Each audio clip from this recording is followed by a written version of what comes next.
그 회복 탄력성이라는 그 책을 쓴 김주환 교수님의 강의를 들은 적이 있는데요. 이분이 강의 중에 이제 퀴즈를 하나 냈는데 여러분 이 사람이 누군지 여러분도 한번 맞춰 보시면 좋겠습니다. 22세 때 실직, 23세 때 지방의회 의원 출마 낙선, 24세 때 사업 부도, 27세 때 신경쇠약으로 치료, 34세 때 하원의원 출마 낙선, 39세 때 하원의원 재도전 낙선, 46세 때 상원의원 출마 낙선, 47세 때 부통령으로 지명 낙선, 50세 때 상원의원 출마 낙선. 아마 누군지 대략 짐작하실 텐데요. 미국의 16대 대통령 아브라함 링컨이랍니다. 이분이 지금은 미국에서 역대 대통령 중에 가장 존경받는 대통령 분 중에 한 분으로 손꼽히는 분이지만, 제가 어떤 자료에 보니까 이 링컨이 무려 결정적으로 27번의 실패를 경험했다는 겁니다. 이 교수님이 이제 강의 중에 이런 내용을 소개하고는 참 인상적인 결론을 내렸는데요.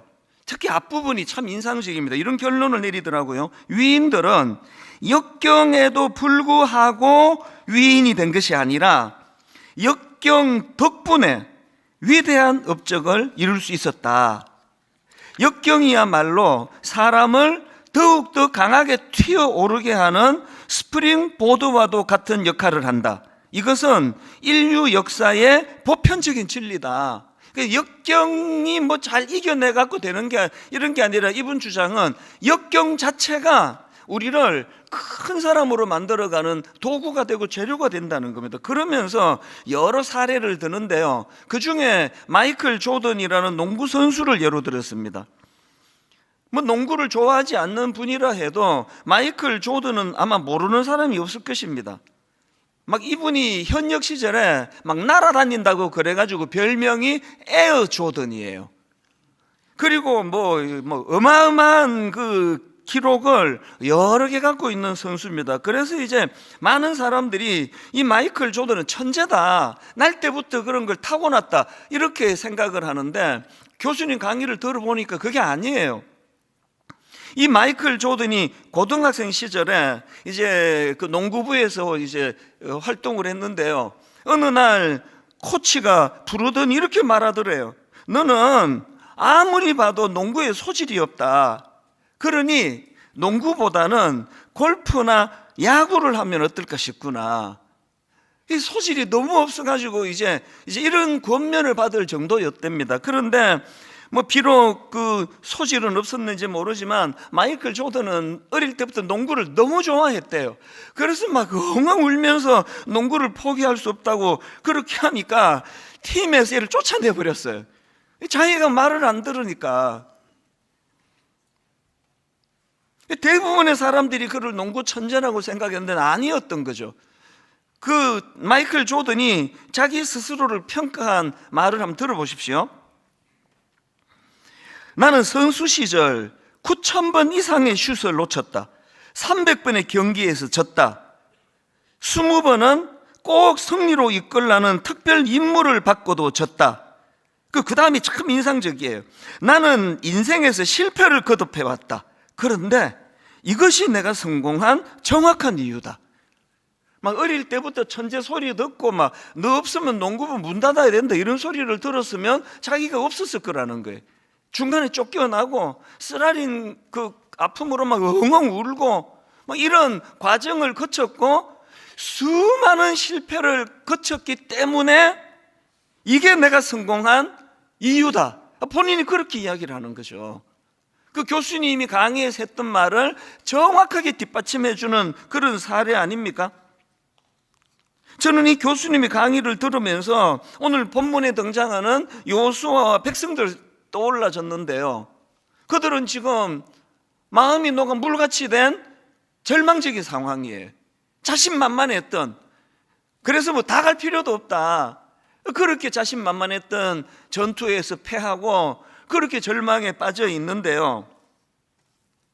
제가 주목하는 게 뭐냐면은 지금 온 온 백성이 지금 마음이 녹아 물같이 되는 패배감으로 절망하고 있는데, 제가 두 남자를 보니까 그 중에 한 남자는 그것 때문에 망해버렸고, 그 중에 한 남자는 그것 때문에 엄청 이제 도약하게 되더라는 거죠. 그 한 남자가 아간이라는 사람이고요, 또 다른 한 남자가 여호수아예요. 똑같은 그런 그들의 잘못으로요,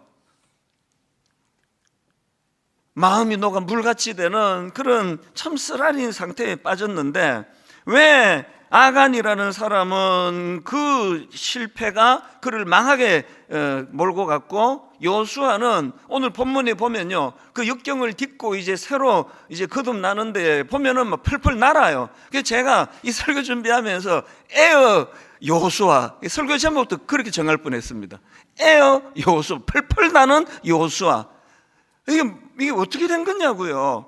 똑같이 패배했고, 똑같이 하나님 앞에 부끄러운 죄를 지었고, 똑같이 실패해서 지금 마음이 녹아 물같이 되는 쓰라린 상황인데, 왜 한쪽은 그래서 망해버렸고 한쪽은 그렇게 펄펄 날아다니는 그런 더 성숙의 길로 나아갔는가? 제가 오늘 이런 포인트를 가지고 말씀을 좀 드리고 싶은데요, 제가 이제 이런 관점으로 성경을 묵상하다가 보니까 결정적인 차이가 나타나더라고요. 망해버린 아간을 한번 보십시오. 하나님은요, 그 한 번 죄 지었다고, 한 번 실패했다고 그렇게 그냥 그 사람을 끝장내버리는 분이 아니에요. 그럼 제가 여기 있겠습니까 지금? 우리 하나님은 끝간데 없이 기회 주기를 원하는 분이시거든요.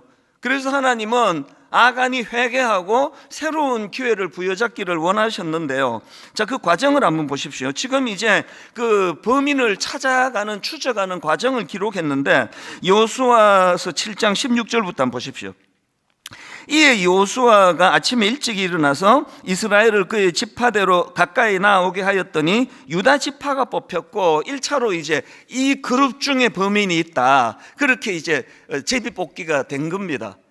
그리고 그 다음 17절, 그들 중에서 1차로 걸러진 그들 중에서 유다 족속을 가까이 나오게 하였더니 세라 족속이 뽑혔고, 세라 족속의 각 남자를 가까이 나오게 하였더니 삽디가 뽑혔고, 삽디의 가족 각 남자를 가까이 나오게 하였더니 유다 지파 세라의 정손이요 삽디의 손자요 갈미의 아들인 아간이 뽑혔더라.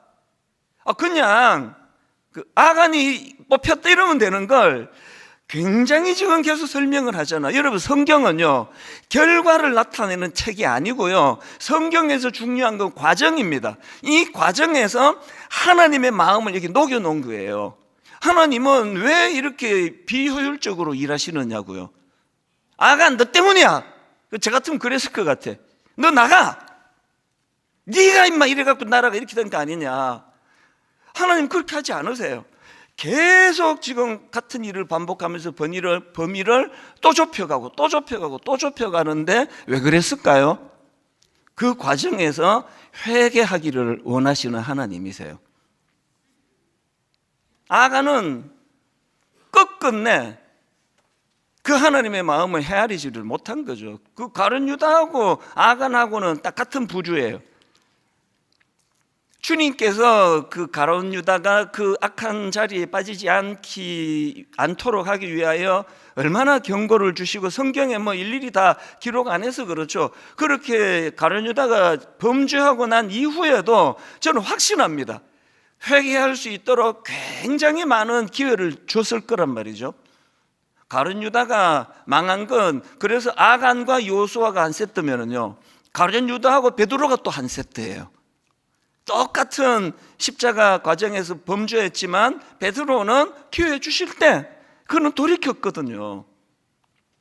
오늘 그 교수님 강의를 들으면서 역경이 우리를 키운다고 한다면, 여기에서 지금 이 회개라고 하는 이 요소가 이게 어떤 의미를 가지고 있는가 우리 깊이 생각하셔야 됩니다. 이렇게 아간은 끝끝내 돌이키지 않았기 때문에 망해버렸는데, 여기에 반해서 여호수아는 비록 그가 이제 교만해져 가지고 아이성 전투에서 하나님을 구하지도 않고 제멋대로 판단하고 그 정탐꾼 얘기만 듣고 2, 3천 명만 보내는 이런 그 졸속 판단을 하고, 여러분, 지도자가 그런 그 졸속 판단으로 그 민족을 어렵게 만들면 그 책임이 이게 보통 크냐고요. 담임 목사가 두려운 게, 잠을 못 이루는 게 그거예요. 제가 판단 하나 잘못해 버리면요, 이 교회가 어떻게 되느냐고요. 그 죄가 가볍다 말하기가 어렵거든요. 그리고 지난주 살펴보셨잖아요. 이 사람이 요수아, 이 사람이 이게 얼마나 어리석고 미련하며, 이 형식은 지금 회개 기도를 드리는데 내용을 보면 그 기도도 아닙니다. 하나님, 당신 때문에 이렇게 된 거 아니냐고. 왜 안 도와주셔서 우리 이렇게 비참하게 됐냐고. 당신의 이름이 조롱을 당하는 어떡하실 거냐고. 이게 기도입니까 이게? 그런데 요수아가 이렇게 미숙하고 참 불신앙으로 나라 민족을 그 지경으로 만들었지만, 그러나 결정적으로 요수아는 아간하고 달랐습니다. 무지해서 그랬지, 말씀으로 깨우쳐 주시면 바로바로 생각을 교정하는 거예요. 그리고 행동을 교정하는 겁니다. 7장 6절을 보십시오. 요수아가 옷을 찢고 이스라엘 장로들과 함께 여호와의 궤 앞에서 땅에 엎드려 머리에 티끌을 뒤집어 쓰고 저물도록 있다가, 비록 그가 생각이 짧아가지고 하나님을 원망하고 이런 기도를 드렸지만요, 이제 하나님이 교정해 주시잖아요. 니들이 범죄해서 그런 거다. 그 깨우침을 받자마자 바로 그 자기 생각을 교정하고 행동을 교정합니다. 7장 16절을 보십시오. 말씀이 들어오니까 요수아가 이렇게 반응합니다. 이에, 이 접속사가 성경에서는 굉장히 중요하거든요. 이에 뭘로 의미합니까? 다른 아간하고는 다른 길을 갔다는 이해예요. 이해. 요수아가 아침에 일찍 일어나서, 그래서 이제 근원적으로 범죄의 원인이 뭔지를 찾아내기 시작하는 길로 요수아가 나아가거든요. 오늘 본문에서도 이런 요수아의 모습을 여실히 아주 정확하게 들여다볼 수 있는데요, 하나님이 이제 본문 1절에서 이런 명령을 하십니다. 여호와께서 요수아에게 이르시되 두려워하지 말라, 놀라지 말라. 군사를 다 거느리고 일어나 아이로 올라가라. 보라, 내가 아이 왕과 그의 백성과 그의 성읍과 그의 땅을 다 내 손에 넘겨 주었으니, 하나하나가 하나님의 말씀의 교정이에요. 두려워하지 마라, 놀라지 마라. 이거 요수아 1장에서 주신 말씀 아니면 1장 9절? 주님이 다시 말씀해 주세요. 두려워하지 말라고. 아이성에서의 패배가 너를 망하게 하지 못한다고. 그 다음 말씀도 마찬가지. 군사를 다 거느리고 일어나 아이로 올라가라. 뭘 교정해 준 겁니까? 2, 3천 명이면 된다고 생각했던 그 교만을 하나님이 지금 꺾어주시는 거거든요. 마음이 녹아 물같이 된 그 쓰라린 패배의 상황에 아간은 망했습니다. 그러나 요수아는 다시 일어났습니다. 그게 여기에 나오는 거거든. 이런 명령을 주시니까 3절에서 그의 반응을 보세요. 또 접속사가 그대로 나와요. 이에, 무슨 뜻입니까? 말씀이 떨어지자마자 이에 요수아가 일어나 군사와 함께 아이로 올라가려 하여. 또 8절도 마찬가지입니다. 그가 하나님의 말씀을 받고는 백성들에게 이런 명령을 던집니다. 너희가 그 성읍을 취하거든 그것을 불살라. 어떡하라고요? 여호와의 말씀대로 행하라. 이 회복이 된 거거든요. 여러분, 우리 사실을 진짜 기억해야 됩니다. 여기 저도 그렇고 여러분도 그렇고, 누구라서 아간이나 여호수아처럼 실수 안 하느냐고요. 누구라서 죄 짓지 않습니까? 누구라서 우리가 난 여호수아 아간하고 난 달라, 난 그런 짓 안 해, 그 사람이 가장 어리석은 사람이에요. 그래서 우리는 하나님 앞에서 항상 실수하지 않아서 성숙한 게 아니라, 또 마음이 녹아 물같이 되는 쓰라린 패배가 없어서 행복한 게 아니라, 그 교수님의 글을 제가 읽으면서요, 강의를 또 들으면서 너무 와닿는 게 있어서 옮겨 적은 문장이 하나 있습니다. 이거예요. 역경을 극복하는 가장 좋은 방법은 그 역경을 이용하는 것이다. 회피가 중요한 게 아니에요. 정면으로 맞서는데 그 역경을 이용하는 거라는 거예요. 그래서 제가 오늘 보충 설명을 드리는 거, 이용하는 게 뭐냐? 우리가 이런 우리의 어리석음으로 죄 짓고 또 실패하고 마음이 녹아 물같이 될 때 그 역경을 이용하는 게 도대체 뭘 말하느냐?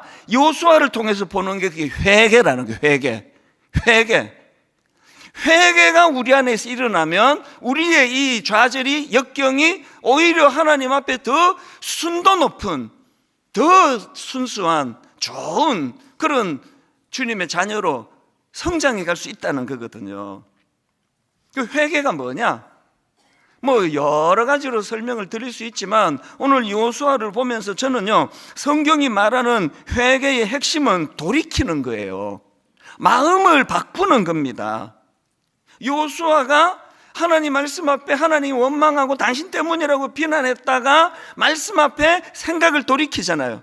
우리의 범죄함이구나 깨달으면 그게 생각을 돌이키는 거거든요.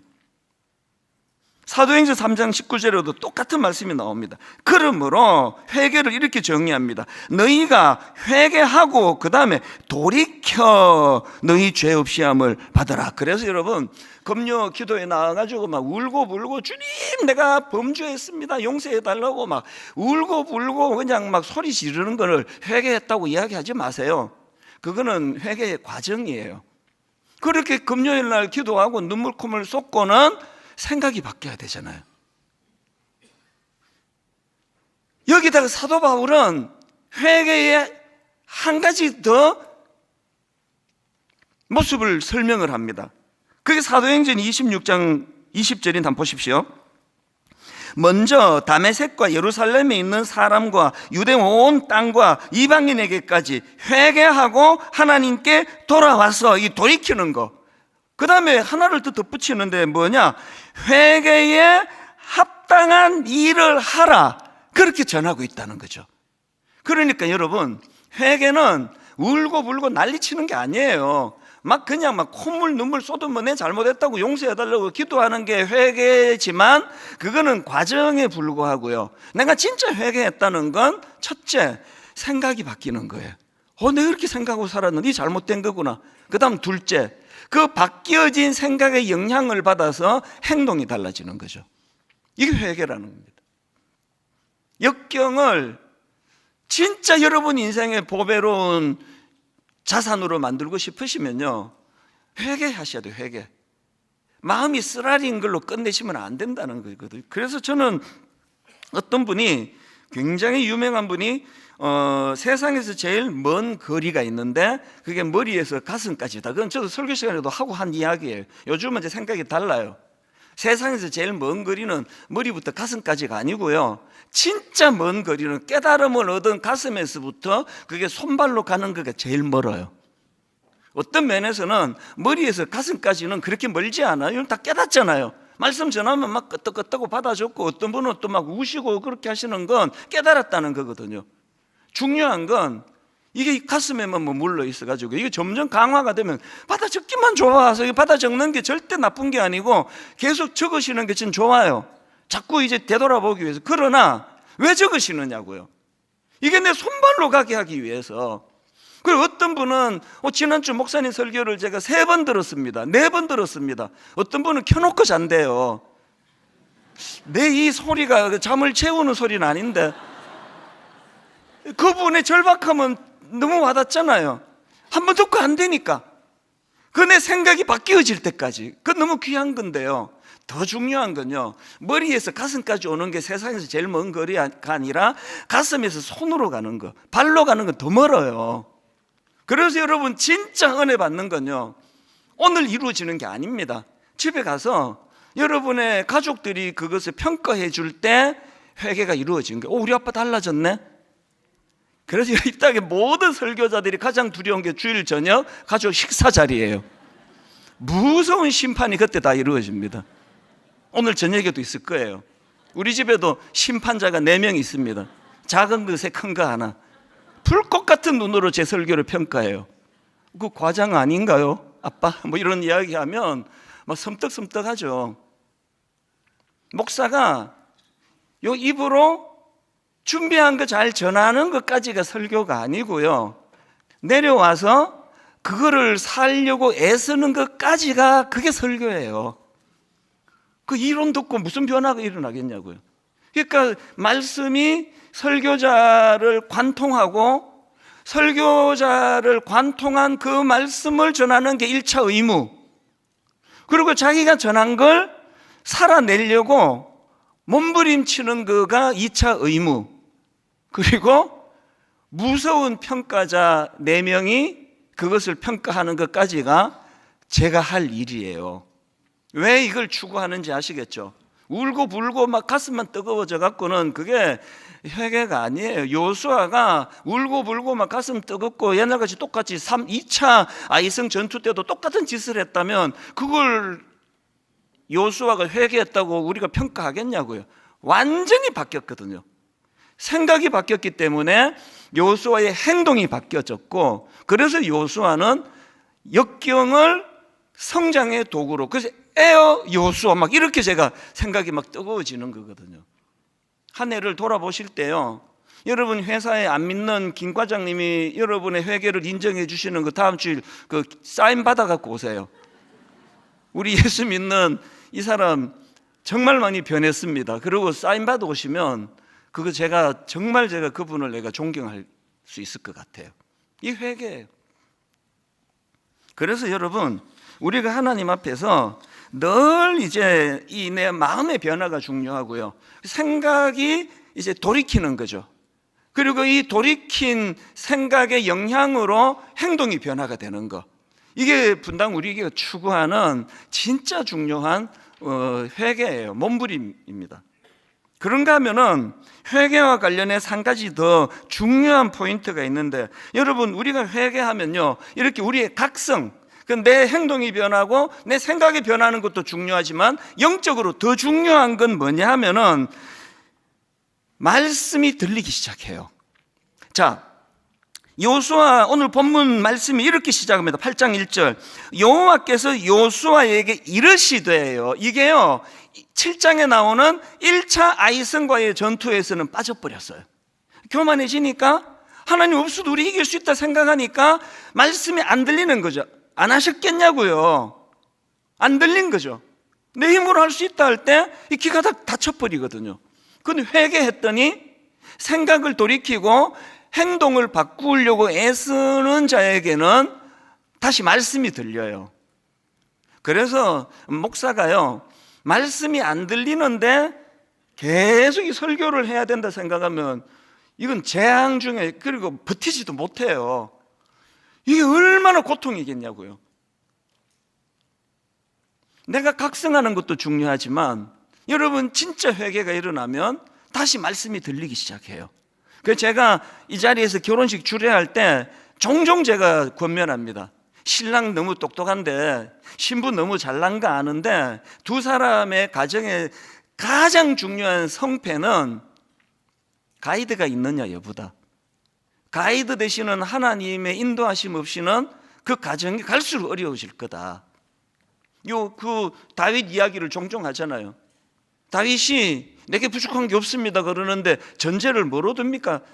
가이드 되시는 하나님이 내게 목자가 되시기 때문에 나는 부족한 게 없다거든요. 여러분 가이드가 초행길 인생, 혼미한 우리 인생에 가이드 되시는 하나님이 여러분의 앞길을 인도해 주시는 인생이 되시기를 바랍니다. 그게 회개의 열매예요. 요한계시록 3장에 보면은 이 라오디게아 교회를 향한 무서운 주님의 책망이 나오는데요, 저는 이 말씀을 두 파트로 읽어요. 이 전반부와 후반부로 나누어지고, 전반부는 무서운 책망이고 후반부는 주님의 대안이에요. 우리 하나님은 우리를 꾸짖으실 때 대안 없이 꾸짖지 않으시, 인간은 막 열받아 갖고 막 그냥 막 들이퍼붓지만요, 우리 주님은 항상 대안을 주세요. 그게 안 들리는 거죠. 자, 라오디게아 교회 한번 보십시오. 주님이 이제 그들을 어떻게 책망하는가 보니까 요한계시록 3장 15절부터 17절을 보십시오. 주님이 무섭게 책망합니다. 내가 너 행위를 아노니 너가 차지도 아니하고 뜨겁지도 아니하도다. 내가 차든지 뜨겁든 자기를 원하노라. 너가 이같이 미지근하여 뜨겁지도 아니하고 차지도 아니하니 내 입에서 너를 토하여 버리리라. 너가 말하기를 나는 부자라 부유하여 부족한 것이 없다 하나 너의 공고한 것과 가련한 것과 가난한 것과 눈먼 것과 벌거벗은 것을 알지 못하는도다. 이게 전반부의 책망이고요. 그리고 후반부에 대안이 나옵니다. 주님의 대안. 그게 18절입니다. 내가 너를 권하노니 내게서 불로 연단한 금을 사서 부요하게 하고 흰옷을 사서 입어 벌거벗은 수치를 보이지 않게 하고 안약을 사서 눈에 발라 보이게 하라. 이게 후반부인데요. 회개하지 않은 그 강한 심령은 꾸지람만 들려요. 그래서 교회 안 올라 그래요. 근데 일주일 내내 피곤하게 살다가 내 위로받으려고 왔더니 저 목사가 또 오늘 저 쉰 소리를 가지고 막 계속 문제만 지적하네.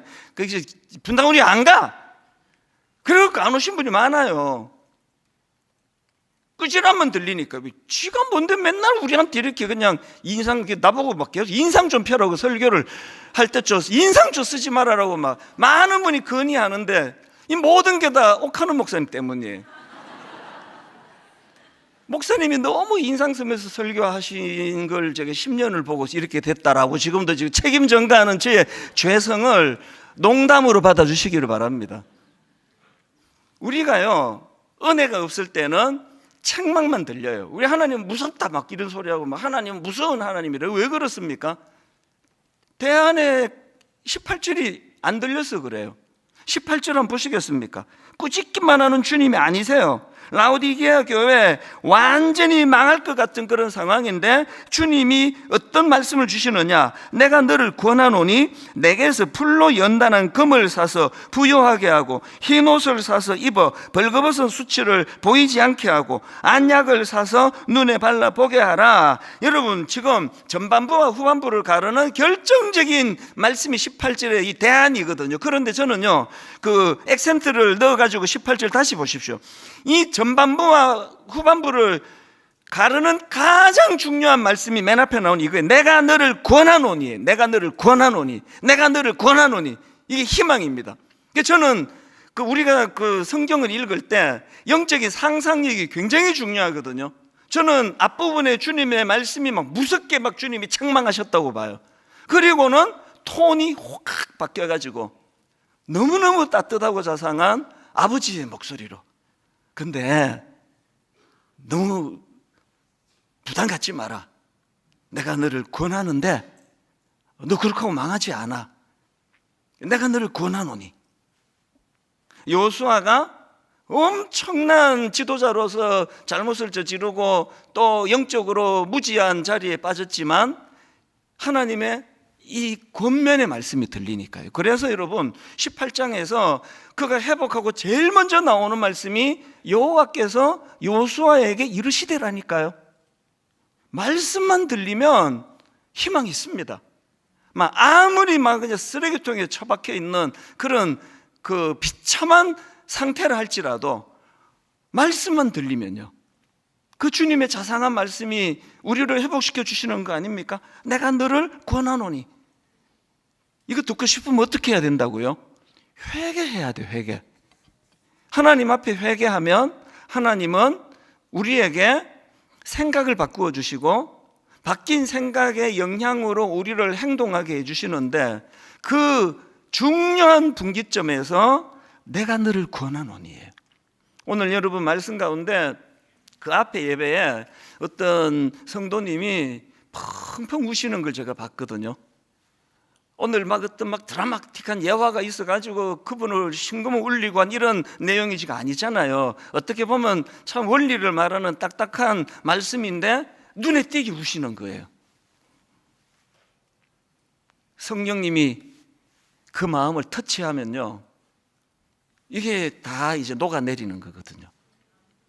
분당 우리 교회는 말 잘하는 목사가 막 현란한 예화를 가지고 심령을 그냥 그렇게 두들기고 자극해서 흐르는 눈물이 저는 없기를 바라고요. 성령님의 이 말씀이 들려지는 예배면 좋겠습니다. 내가 너를 권하노니, 내가 너를 권하노니. 불로 연단한 금을 사서 부여하게 하고, 그 겉으로 보여지는 통장의 돈 이것만이 너를 행복하게 하는 게 아니다. 영적으로 네가 부유해지기를 원한다. 흰 옷을 사서 입어 벌거벗은 수치를 보이지 않도록, 영적으로 한약을 사서 네 눈에 발라 영적인 눈이 떠지면 좋겠다. 이 희망을 주시는 우리 주님의 말씀이 예배 가운데 계속 여러분 마음에 울림이 되기를 원합니다. 오늘은 성찬식이 있는 날입니다. 이 시대 아마 기독교 변증가로 책이 제일 많이 읽히는 분일 거라 생각합니다. C.S. 루이스가 쓴 책이 있는데요, 이분이 쓴 책 중에 피고석의 하나님, 이런 제목의 책이 있습니다. 이분이 이제 이 피고석의 하나님은요, 이분이 쓴 제 기억으로 48편인가 9편인가 이분의 에세이를 모아놓은 책인데, 그 에세이 중에 한 제목이 피고석의 하나님이에요. 그 내용을 한번 일부를 들어보십시오. 고대인은 피고인이 재판장에게 가듯이 하나님께로 나아갔습니다. 현대인의 경우에는 그 역할이 뒤바뀌었습니다. 인간이 재판장이고 하나님은 피고석에 계십니다. 초대교회 때는요, 성도들이 피고인이 재판장에게 가듯이 하나님께 나갔거든요. 그 회개가 그 안에서 일어나는데, 오늘 이 시대는 자기가 재판석에 앉고 하나님을 피고석에 앉혀요. 지난주 살펴본 요수아가 딱 그랬잖아요. 자기가 재판석에 앉아가 기도를 합시고, 하나님 당신 이게 잘못됐어요, 왜 우리 안 도와줬나요? 이게 요수아의 모습이었거든요. 그 내용 앞에 이런 내용도 나옵니다. 초기 기독교 당시 기독교의 메시지는 너무나 분명한 에반겔리움, 즉 복음이었습니다. 기독교는 자신이 병들었음을 아는 사람들에게 치료를 약속했습니다. 복음의 특징을 이렇게 잘 설명한 그 근래에 본 적이 없습니다. 뭐가 복음이라고요? 복음은요, 어떤 사람에게 작동이 되느냐, 자신이 병들었음을 아는 그 사람에게서 복음이 역사한다는 거죠. 여기 지금 그 재판석에 앉아가지고 하나님을 심판하는 사람에게 복음은 역사하지 않아요. 설교 100번을 들어보세요. 하나님은 일심 문제라니까, 그래서 내가 하나님을 못 믿어요. 이게 강화가 돼요, 점점. 오늘 성찬식 때요, 다른 어떤 것보다도 하나님, 제가 재판장석에서 내려오기를 원합니다. 주님, 재판석에 좌정하여 주시기 원합니다. 이 전제가 없이는 이거 전부 이거 절차에 불과해요. 아무것도 아니에요. 오늘 결론을 저는 이렇게 맺기 원합니다. 여러분, 인간이 재판장석에 앉아가지고 하나님을 피고석에서 심판한 굉장히 강력한 사건이 그 십자가 사건이에요. 당신이 메시아라고? 그럼 그러면 안 되지. 나 같은 거룩한 사람을 상대해야지. 메시아가 저 쓰레기 같은 그 창기들과 그 돈이나 갈치에 먹던 그 당시 그 세리들, 이런 것들하고 상대하면 돼? 그러고도 당신이 메시아야? 그래갖고 십자가에 못 박아버린 게 이게 십자가 사건이에요. 오늘 여러분은 어떠세요? C.S. 루이스의 피고석의 하나님이라는 책에서 저는 기독교는 자신이 병들었음을 아는 사람들에게 치료를 약속했습니다. 저는 이 말씀과 더불어서 시편 37편 23절 24절은 세트라고 생각합니다. 23절, 여호와께서 사람의 걸음을 정하시고 그의 길을 기뻐하시나니, 그 다음 보세요. 그는 넘어지나 아주 엎드러지지 아니함은 여호와께서 그의 손으로 붙드심이로다. 자기가 병들었음을 아는 그 사람에게 주신 약속이에요.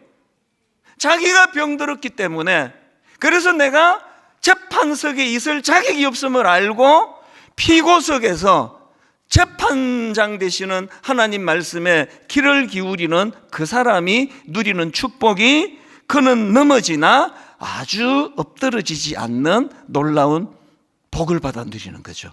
설교 제목을 여기서 따왔거든요. 오늘 설교 다 까먹어도 괜찮아요. 이것만 기억하세요. 그는 넘어지나 아주 엎드러지지 아니함은 여호와께서 그의 손으로 붙드심이라. 누구를 붙들으신다고요? 마음이 너가 물같이 됐을 때 아간처럼, 아까 다 설교했으니까 반복 안 하겠습니다.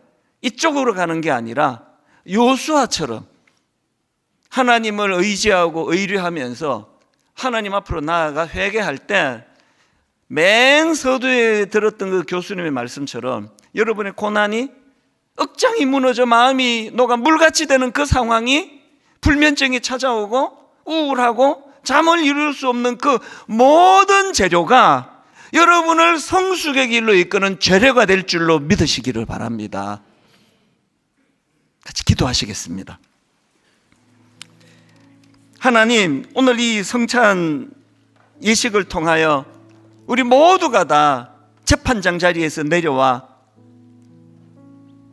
참나는 부끄러운 마음이 녹아 물같이 된 실패자입니다. 그렇게 그 사실을 인정하고 오늘도 공의로우신 하나님, 저를 다스려 주시옵소서. 참 절박하게 하나님께 은혜를 구하며 오늘 이 예배와 성찬식이 이루어지도록 인도하여 주시옵소서. 우리 마음, 모든 성도님들의 그 마음이 상한 심령이 되도록 인도해 주시기 원하옵고 예수님 이름으로 기도드립니다. 아멘.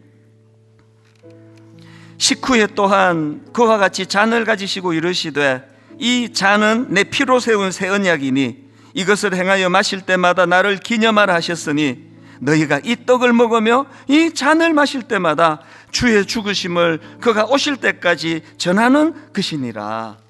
우리 주님이 직접 우리에게 요구하신 이 성찬식을 통하여 다시 강조합니다.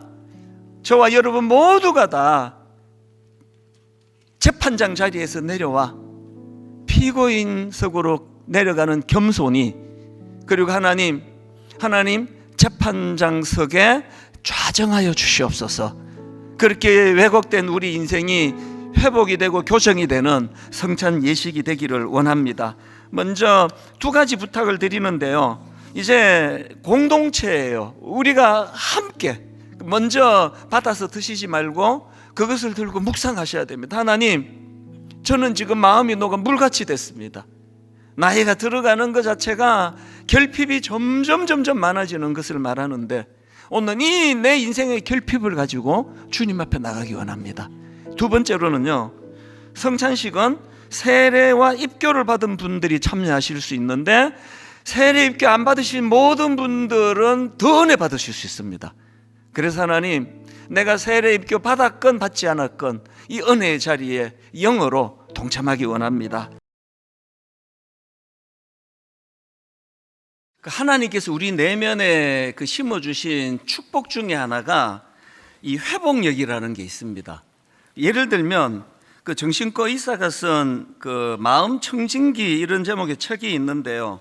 이 책의 저자는 정신과 의사로서 이제 강력하게 주장하는, 좀 반복하는 주장이 있는데요. 그게 이겁니다. 우리 안에는 자기 치유의 원천적 생명력이 있다. 이런 내용들을 이제 쭉 풀어가는 책인데요. 정신과 의사하다 보니까 사람들이 자꾸 이런 질문을 많이 한다고 합니다. 매일 힘든 사람들의 이야기만 듣는 게 힘들지 않습니까?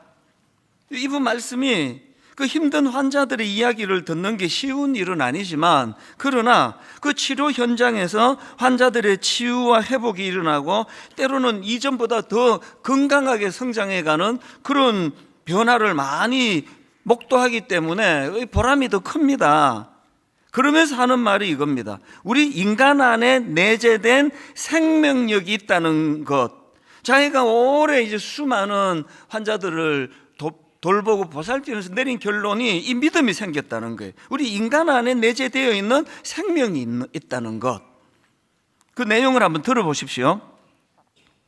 무서운 화마가 휩쓸어 재만 남은 산야에도 다시 수목이 자라고 방사능 유출로 오염된 도시에도 다시 꽃이 피어나고 기름으로 뒤덮인 바다도 스스로 정화되는 것처럼 우리에게도 자기 치유와 자기 정화의 원천적 생명력이 있습니다. 이게 제가 말씀드리는 하나님이 우리를 이 땅에 보내주실 때 우리의 DNA 안에 이 회복력을 주셨다는 겁니다. 자꾸 오해하시는 게요, 막 굉장히 정신력이 강하고 혹은 그 공부를 그 분야에 전공을 하고 지식이 많은 사람이 회복력이 있는 걸로 생각하지만 그렇지 않습니다. 이미 저와 여러분 안에 회복력을 주셨습니다. 이 믿음과 이 확신을 가지고 우리가 이제 하나님 앞에 자기를 돌아보고 점검하면 좋겠는데요. 또 다른 책입니다. 이 책 제목은 하버드 회복 탄력성 수업, 이런 책이 있는데 이 책에서도 비슷한 내용이 나옵니다. 자, 한번 들어보십시오. 호스피스 환자, 트라우마 생존자, 의사 등 수천 명을 만나본 뒤에 깨닫게 된 중요한 사실이 있다.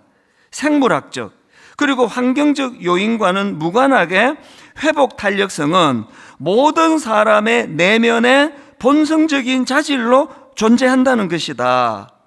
우리는 모두 회복 탄력성을 가지고 태어난다. 이게 전문가들이 오랜 경험을 통하여 또 임상을 통하여 내린 결론들이거든요. 이 하나님이 우리에게 주신 이 회복력은 놀랍습니다. 여러분들께 보여드릴 게 하나 있는데요. 저 손톱이에요. 몇 달 전에 보여드린 거 기억나시죠? 이게 시커멓게 죽었거든요. 완전히 민망할 정도로 이 새카맣게 손이 죽어 있었는데 깨끗하게 나았습니다. 제가 처음에 이 차문에 이 손톱이 끼우고 막 밤새도록 엄청 아파하다가 이제 그 다음날 병원에 갔더니 의사 선생님이 목사님, 여기 손톱을 자라게 하는 성장 세포가 있는데 거기를 다쳤대요. 그래서 이제 어쩌면 손톱이 이제 기형으로 자랄지 모릅니다. 심지어는 이제 손톱이 안 자랄 수도 있습니다. 그런 얘기 들으면 뭐 마음이 섬뜩하죠. 아니, 이거 그럼 어떻게 해야 돼? 그렇게 생각하면서 제가 이제 하나님 앞에 기도하면서 여기까지 왔는데요. 그 의사 전문가들의 우려와는 달리 완전히 그냥 잘 회복이 됐거든요. 저는 이 새로 살아난 이 손톱을 보면서 그 구약의 인물 삼손, 이 삼손이요, 막 여자나 밝히고 평생을 인생을 허비하다가 그 하나님 주신 놀라운 은사를 다 까먹어버리고 결국에는 비참하게 이제 머리털 깎이고 두 눈 뽑히는 비참한 인생으로 전락을 하는데, 그런데 성경에 보면은요, 그 과정에서 딱 한마디가 내 머리에 남아 있습니다. 성경이 이렇게 표현합니다. 그의 머리털이 밀린 후에 다시 자라기 시작하니라. 이 상징적인 표현이죠. 자기의 실수로 말미암아 비참하게 몰락해버리고 머리 깎여버렸지만 머리털은 새로 자라고 있더라. 이게 저는 상징적으로 항상 제 마음에서 이제 좀 마음이 어려워지고 힘들어지고 또 좀 번아웃 되고 이럴 때가 되면은 왜 이런 말씀이 떠올려져. 머리털 다시 자라요. 내가 지금 좀 힘이 들고 내가 지금 좀 마음이 무너지고 내가 지금 좀 어려움이 있다 할지라도 머리털은 다시 자라는 거예요. 손톱은 다시 자라는 겁니다. 하나님이 주시는 회복력이 있기 때문입니다. 오늘 제가 이런 관점으로 이제 말씀을 풀어나가고 싶은데요. 여러분, 지난 한 해 돌아보면서 무슨 일로 그렇게 아프셨어요? 어떤 일로 좌절감을 겪으셨고, 아이고, 이제 나는 이제 끝이다. 이제 나는 끝이다. 이런 생각을 하고 계신다면 여러분, 끝 아니에요. 예수 그리스도가 십자가를 통하여 우리를 구원해 주실 때 그분은 우리에게 영원한 생명력을 주셨기 때문에, 그래서 요한이 예수님을 묘사할 때 그분은 생명이다, 그분은 빛이다, 이게 우리 안에 있기 때문에 다시 회복이 되는 거거든요. 오늘 본문의 흐름도 한번 보십시오. 여러분, 지난 시간에 살펴본 내용 다 기억하실 것 같은데요. 이스라엘 백성들이 이제 요단강을 건넌 이후에 그들이 맞닥뜨린 첫 번째 대적해야 되는 게 그게 여리고성인데, 여리고성은 인간 힘으로 무너뜨릴 수 있는 성이 아니에요. 이중으로 된 어마어마한 성이에요. 난공불락의 성입니다. 그런데 하나님의 초자연적인 은혜로 그 여리고성을 이제 무너뜨렸단 말이죠. 그랬더니 이제 그 명성이 여호수아 6장 27절입니다. 1장 27절입니다. 6장 27절입니다. 여호와께서 여호수아와 함께 하시니 여호수아의 소문이 그 온 땅에 퍼지니라. 명성이 자자해요. 이겼습니다. 난공불락성을 무너뜨렸습니다. 그럴 때 바로 찾아오는 게 그 교만이에요. 그 교만이 그 여호수아로부터 백성들 마음에 이제 교만이 자리 잡고 있으니까, 그래서 여러분 성공 안에 실패의 요인이 있는 거예요. 뭐 잘한다 그건 이제 망하는 요인도 같이 들어와 있다는 거거든요. 그래서 이제 그 다음 전투 대상인 아이성을 보니까 아이성은 조그마한 성이라 그랬잖아요. 막 기고만장했죠. 막 교만이 머리 끝까지 올라가 가지고 이건 뭐 다 갈 필요도 없다, 몇 명만 버리면 이길 수 있다, 그래 가지고 그만 비참하게 패배하고 그 쓰라리 눈물을 흘렸는데요. 그게 이제 여호수아서 7장 5절 아닙니까? 아이 사람이 그들을 36명쯤 쳐 죽이고 성문 앞에서부터 스바림까지 쫓아가 내려가는 비탈에서 쳤으므로 백성의 마음이 녹아 물같이 된지라. 지난 시간에 여기까지 우리가 이 말씀을 살펴봤는데요. 이렇게 비참하게 무너져 마음이 녹아 물같이 되는 쓰라린 패배로 그렇게 끝나는 게 지난 시간까지 살펴본 말씀이라면, 오늘 본문의 말씀은 하나님의 회복력이에요. 그들을 다시 이렇게 세워주시고 다시 회복시켜 주시는 하나님의 일하심이, 그래서 그들의 내면이 회복되어가는 과정을 이제 풀고 있는 게 오늘 본문입니다. 사실 제가 이 본문을 묵상할 때 처음에는 오해를 했습니다. 그래서 초점을 잘못 맞출 뻔했습니다. 5절에서 백성들의 마음이 녹아 물같이 된지라, 그리고 바로 그 다음 오늘 본문 6절에서 여호수아가 하나님 앞에 회개하는 장면이 나오거든요. 여호수아가 옷을 찢고 이스라엘 장로들과 함께 여호와의 궤 앞에서 땅에 엎드려 머리에 티끌을 뒤집어 쓰고 저물도록 있다가, 제가 이 말씀을 읽으면서 오해할 뻔했죠. 이게 제가 이렇게 설교하려고 했습니다. 지도자의 회개가 민족을 살린다, 이런 주제로도 제가 말씀을 준비했고요. 그리고 또 한 사람 아간의 범죄로 이렇게 절망에 빠진 민족이 또 다른 한 사람 지도자 여호수아로 말미암아 회복이 일어났다. 한 사람 지도자의 중요성, 제가 이렇게도 제가 설교를 하려고 준비를 했는데 이게 묵상을 하다가 보니까 큰일 날 뻔했습니다. 이건 그런 주제가 아니에요. 여러분, 이 본문은요, 그들이 범죄했고 여호수아가 지도자 여호수아가 회개했고 하나님이 용서해 주셔서 회복된 이야기가 아니고요, 그 이전에 이스라엘 백성들이 그 교만이 들어오기 시작하고, 그래서 이제 저 난공불락 여리고성도 우리가 이겼기 때문에 그 안에 찾아온 그 성공 안에 패배의 요인이 들어있다고 하는 그 상황에 대한 하나님의 대안이 아이성에서의 패배예요. 그래서 제가 깨달은 게 뭐냐면은 마음이 녹아 물같이 된지라가 이미 하나님의 치유가 시작됐다는 거더라고요. 이해가 되시죠? 무슨 뜻인지. 여호수아가 회개해서 하나님이 진노를 거둔 사건이 아니고요, 하나님이 그들을 사랑하시기 때문에 그들이 교만한 그들 내면에 마음이 녹아 물같이 되게 만드신 거예요. 그 쓰라림을 주신 게 하나님의 치유의 시작이라는 거거든요. 여러분, 어떤 일로 지금 마음이 녹아 물같이 되신 분이 계십니까? 제 인생도 돌아보면은 그랬던 순간들이 여러 번 있었고요. 또 이제 이런 거죠. 이제 주일 설교를 마치고 나면 마음이 녹아 물같이 될 때가 있습니다. 어떻게 설교 준비를 이것밖에 안 해가지고, 이 한 주로 사는 성도님들인데 그러면 집에 가면은 마음이 힘들어요. 굉장히 힘들어요. 마음이 녹아서 물같이 되는 정도는 아니지만 하여튼 마음은 녹아요. 그러면 저는 감히 이렇게 말씀드릴 수 있습니다. 제가 참 부실하게 설교를 준비도 잘 못하고 그래서 부실하게 설교한 적은 제 기억에도 여러 번 있습니다. 그러나 2주 연속으로 그렇게 부실하게 한 적은 없습니다. 왜?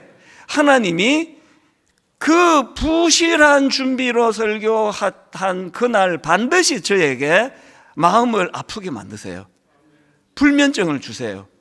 하나님께 하나님께 부끄러움을 주세요. 그래서 치유가 그 아픔으로부터 시작하는 거죠. 옥하는 목사님이 저에게 이제 교회를 이제 개척한 이후로 이제 여러 가지 가르침을 주셨는데요. 그 중에 가장 강력한 가르침은 이거였습니다. 설교 준비 안 했니? 단에 쓰지 말아였어요. 그 표정도 잊혀지지가 않아요. 설교 준비 안 했니? 단에 쓰지 마라. 그러면서 예를 드셨는데요. 그 당시 타락한 어떤 부흥사를 예를 드시는 거죠. 부흥사가 설교 준비 하나도 안 하고 허구한 날 싸돌아다니고, 그리고는 주일날 준비도 하나도 안 하고 그렇게 제멋대로 설교를 하는데, 만약에 그날 수치를 당하고 설교 준비 안 하고 설교했다가 막 그냥 막 말로도 할 수 없이 창피스러운 일을 겪고 실수하고 그런 일이 일어나면 좋은데, 그런 일이 잘 안 일어난다는 거죠. 설교해오던 그 가락이 있으니까 적당히 30분을 때운다는 거죠.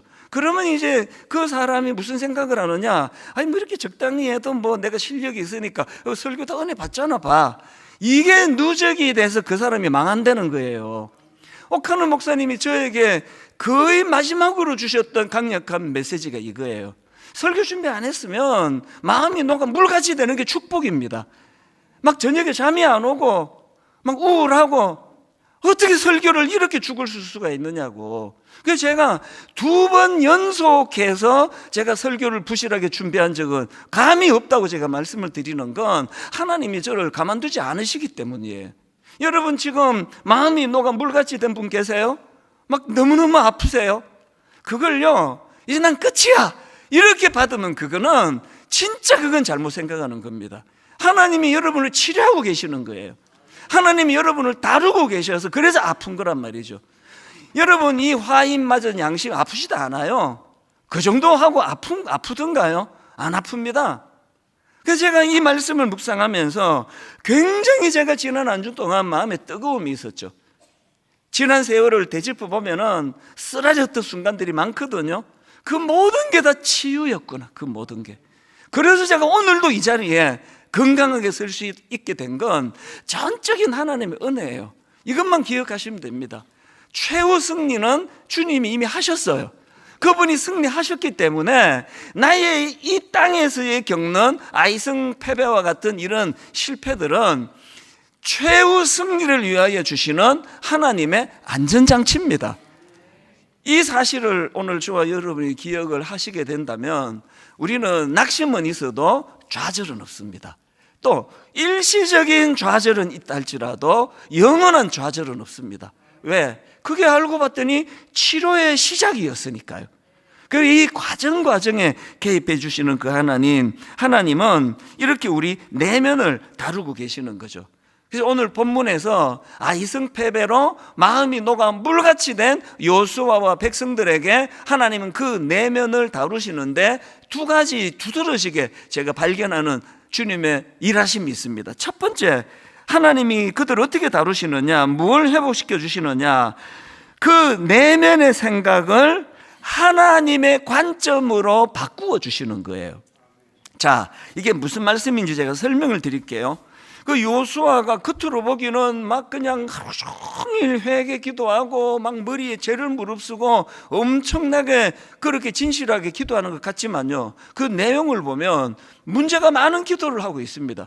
여호수아의 내면의 관점이 하나님 중심이 아니라 자기 중심이라는 그 내용이 여호수아 기도 안에 그대로 드러납니다. 한번 보십시오. 자, 본문 여호수아 7장 7절입니다. 그가 이렇게 기도합니다. 이르되 슬프도소이다. 뭐가 슬프냐? 주 여호와여, 어찌하여 하나님은 이 백성을 인도하여 요단을 건너게 하시고 우리를 아모리 사람의 손에 넘겨 멸망시키려 하셨나이까? 우리가 요단 저쪽을 만족하게 여겨 거주하였다면 좋을 뻔하였나이다. 이게 형식은 회개인데요, 하나님께 책임 전가예요. 물론 여호수아의 중심은 아니 이래서 하나님의 이름이 조롱을 당하는 거 이거 어떡하시랍니까? 하나님을 위하는 마음은 있지만 그 마음의 중심이, 관점이 자기 중심인 거예요. 그리고 이게 가만히 보니까 모양새는 막 그냥 막 다 갖추었어요. 막 형식적인 건 머리에 죄를 무릅쓰고 막 다 갖추었는데 기도는 하나님께 책임 전가. 이거 저는요, 창세기 아담과 하와가 범죄하고 난 이후의 태도랑 여호수아가 똑같은 거예요. 자, 한번 보십시오. 범죄한 아담과 하와에게 하나님 이렇게 말씀하십니다. 창세기 3장 11절. 이르시되 누가 너의 버섯음을 너에게 알렸느냐? 내가 너에게 먹지 말라 명한 그 나무 열매를 너가 먹었느냐? 그랬더니 12절. 아담이 이르되 하나님이 주셔서 나와 함께 있게 한 그 여자, 그가 그 나무 열매를 내게 줌으로 내가 먹었나이다. 무슨 뜻인지 아시겠죠? 이게 내 책임입니까? 당신이 준 여자가 유혹해서 이렇게 된 거 아닙니까? 그 다음에 또 그 여자를 보세요. 13절. 여호와 하나님이 여자에게 이르시되 너가 어찌하여 이렇게 하였느냐? 여자가 이르되 뱀이 나를 꿰물어 내가 먹었나이다. 자기 잘못은 하나도 없어요. 그래서 여러분, 믿음이 없는 사람들은요, 교회는 오래 다녔지만 은혜를 모르는 사람은 책임 전가가 많아요. 부부 가정에 딱 가보면요, 몇 마디 대화해보면 알아요. 얼마나 그게 익숙했는지. 목사 앞에서도 당신 때문이야. 당신이 그런 거 아니야? 어떤 분은 막 대놓고 말해요. 목사님, 내가 처녀 때는 괜찮은 여자였다고요. 근데 이 남자 만나고 이렇게 됐어요. 이렇게 된 건 맞는데요, 내가 봐도 좀 부실해요. 암만 생각해도 처녀 때 좋았을 것 같지가 않습니다. 쭉 그랬을 것 같은데요. 여러분, 우리가요, 언어를 봐야 돼요. 틈만 나면은 남 탓이에요. 틈만 나면 우리 교회가 왜 이래? 우리 교회가 왜 이렇기는, 교회가 좋은 교회가 되려면 좋은 사람이 모이면 저절로 좋은 교회가 되는데 그 사람이 다녀서 교회가 이렇게 된 거죠. 맨날 우리 교회가 왜 이래? 어떤 교회 가서 이 말을 안 할 수 있는지 모르겠습니다. 너무너무 좋은 교회에 이분이 가면서 교회가 또 그렇게 될걸요? 교회는요, 좋은 사람이 모이면 좋은 교회가 돼요. 그 사람이 바뀌면 좋은 교회가 되는 거거든요. 여러분은 지금 기도를 합시고 하는 게 여호수아와 같은 기도를 드리고 있는 거 아니에요? 이건 하나님 탓이에요. 이건 내 마누라 탓이에요. 이거 우리 아버지 탓이고요. 우리 엄마가 어릴 때 상처를 줘서 이랬습니다. 여러분, 제가 요즘 읽고 있는 책에서 놀라운 거 발견했는데, 어릴 때 받은 상처가 인생에 영향을 안 미친대요. 내가 지금 자료 모으고 있으니까 조금만 기다려주세요. 자꾸 어릴 때 상처 그러는데요, 어릴 때 상처가 그 사람 인생에 영향을 안 미친대요. 이게 지금 그분만의 주장이 아니라 거의 지금 이 시대 전문가들의 거의 정설이에요. 자꾸 누구 탓이요, 누가 날 이렇게 만들었어요, 그렇게 하는 그게 지금 여호수아의 관점이 인간적이에요. 그랬더니 하나님은 하나님의 관점으로 교정을 시켜주십니다. 하나님께서 11절에서 이렇게 교정을 시켜주세요. 내가 왜 일하지 않았는지 아니? 그거는 11절, 이스라엘이 범죄하여 내가 그들에게 명령한 나의 언약을 어겼으며 또한 그들이 온전히 바친 물건을 가져가고 도둑질하며 속이고 그것을 그의 물건들 가운데 두었기 때문이다. 교회 오셔가지고요, 아파요 하나님, 이것도 만져주시고요, 여기도 아파요, 이것도 만져주시고, 이렇게만 기도하시는 게 아니라 하나님의 관점을 보여달라 그래야 돼요. 하나님, 저는 회복을 원합니다. 하나님의 관점으로 저를 진단받기를 원합니다. 제가 그 토미 테니가 쓴 하나님의 관점이라는 이 책을 이제 지난주에 제가 다시 이제 이것을 살펴봤는데요, 이 저자가 맨 앞에 책 전체를 어우르는 사례 하나를 드는 것을 제가 봤습니다. 그 막내딸 어릴 때 겪었던 일인데요, 이 아빠가 이제 어린 막내딸을 데리고 엘리베이터를 탔습니다. 규모가 좀 있는 엘리베이터 같아요. 자기가 탈 때는 손님이 거의 없었는데 매 층마다 서면서 사람들이 계속 타는 거예요. 그래서 엘리베이터 꽉 찼습니다. 이 아빠가 이제 그 아이를 잠깐 생각을 못한 거죠. 이제 손잡고 있으니까. 그러다가 이제 애랑 눈이 마주쳤는데 그 어린 막내딸이, 그 조그만 아이가 굉장히 두려워하는 시선으로 자기 아빠를 내려다보면서 올려다보면서 이렇게 말했습니다. 아빠 안아주세요. 답답해요. 밑에서는 아무것도 안 보여요. 여기보다 더 잘 보였으면 좋겠어요. 아이가 이런 요지로 자기 보고 안아달라 그러더래요. 지금 그 아이의 눈높이로는 사람들이 무릎밖에 안 보이는 거죠. 그리고 그 어른들의 핸드백이 그 아이를 툭툭 치고 이러니까 다 지금 두려운 거예요. 이 아이가 요구한 게 안아달라고.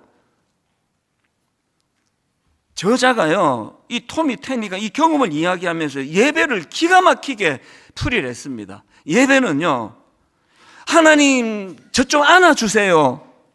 저는 세상을 하나님의 관점으로 보고 싶어요. 이게 예배래요.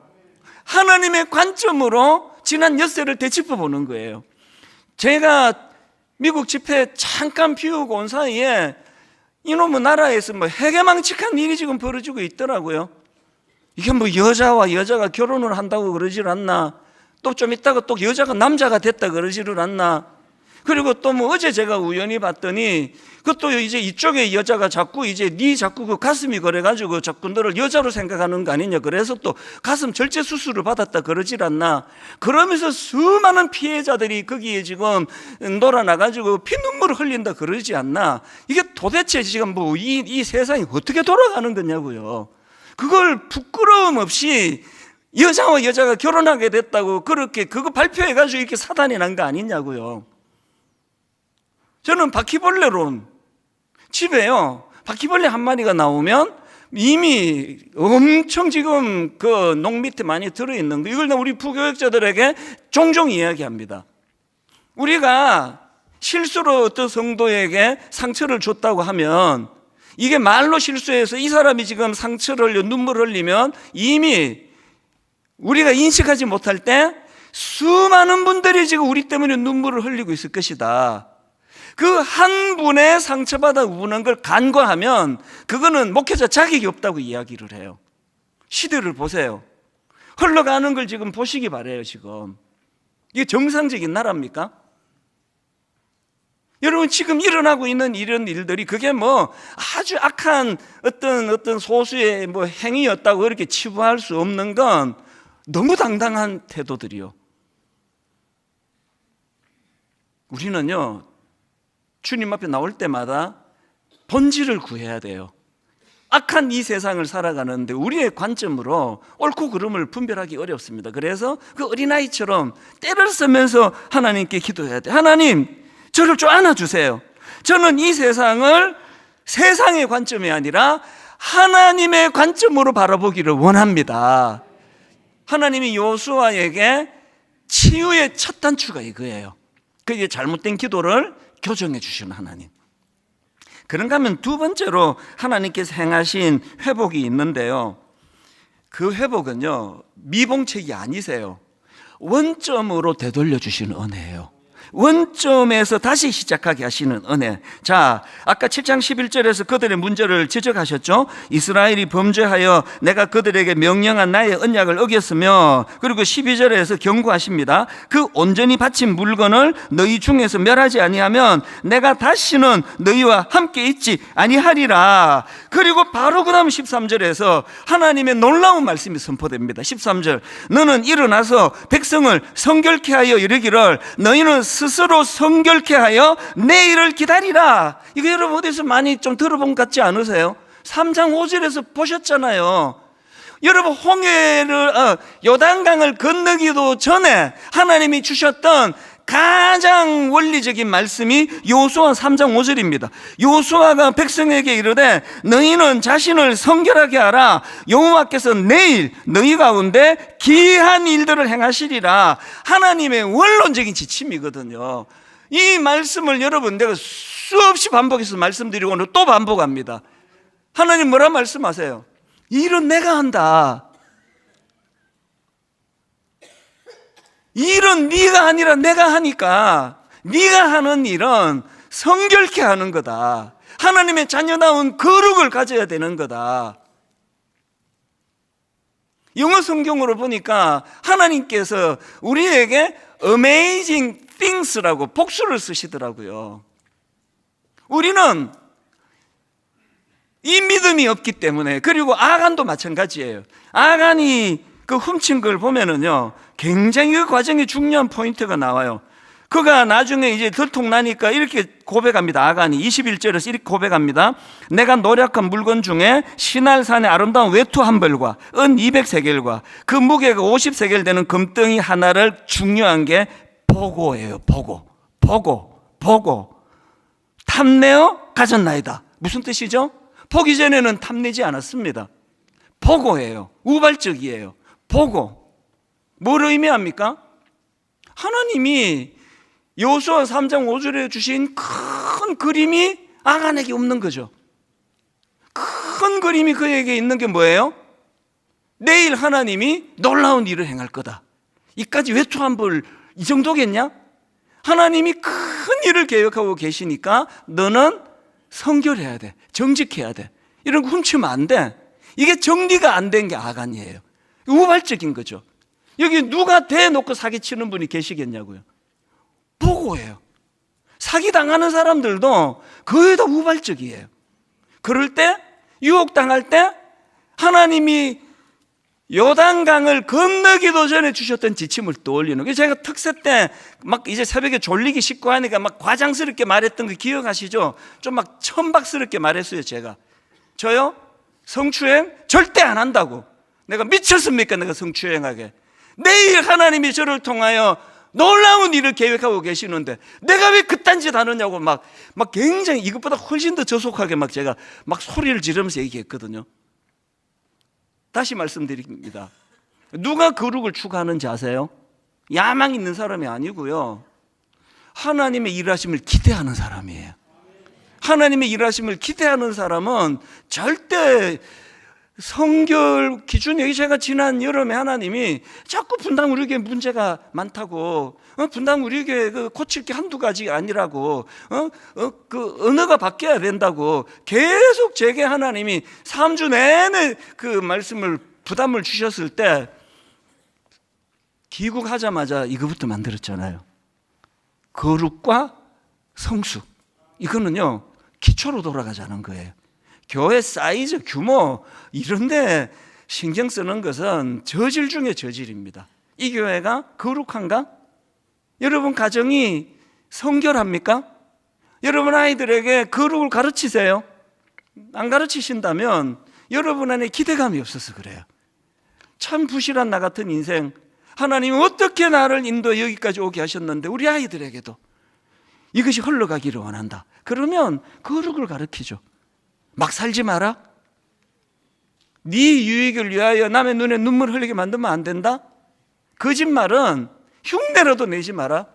우리 아이들이 이제 강아지를 갖고 놀 때요, 이제 먹이를 줘야 이 강아지 엄청 이기적이에요. 그래서 그냥 오라 그러면 이 토이푸들은 머리가 좋아갖고요, 이리 와 그러면 접수를 안 시켜줘요.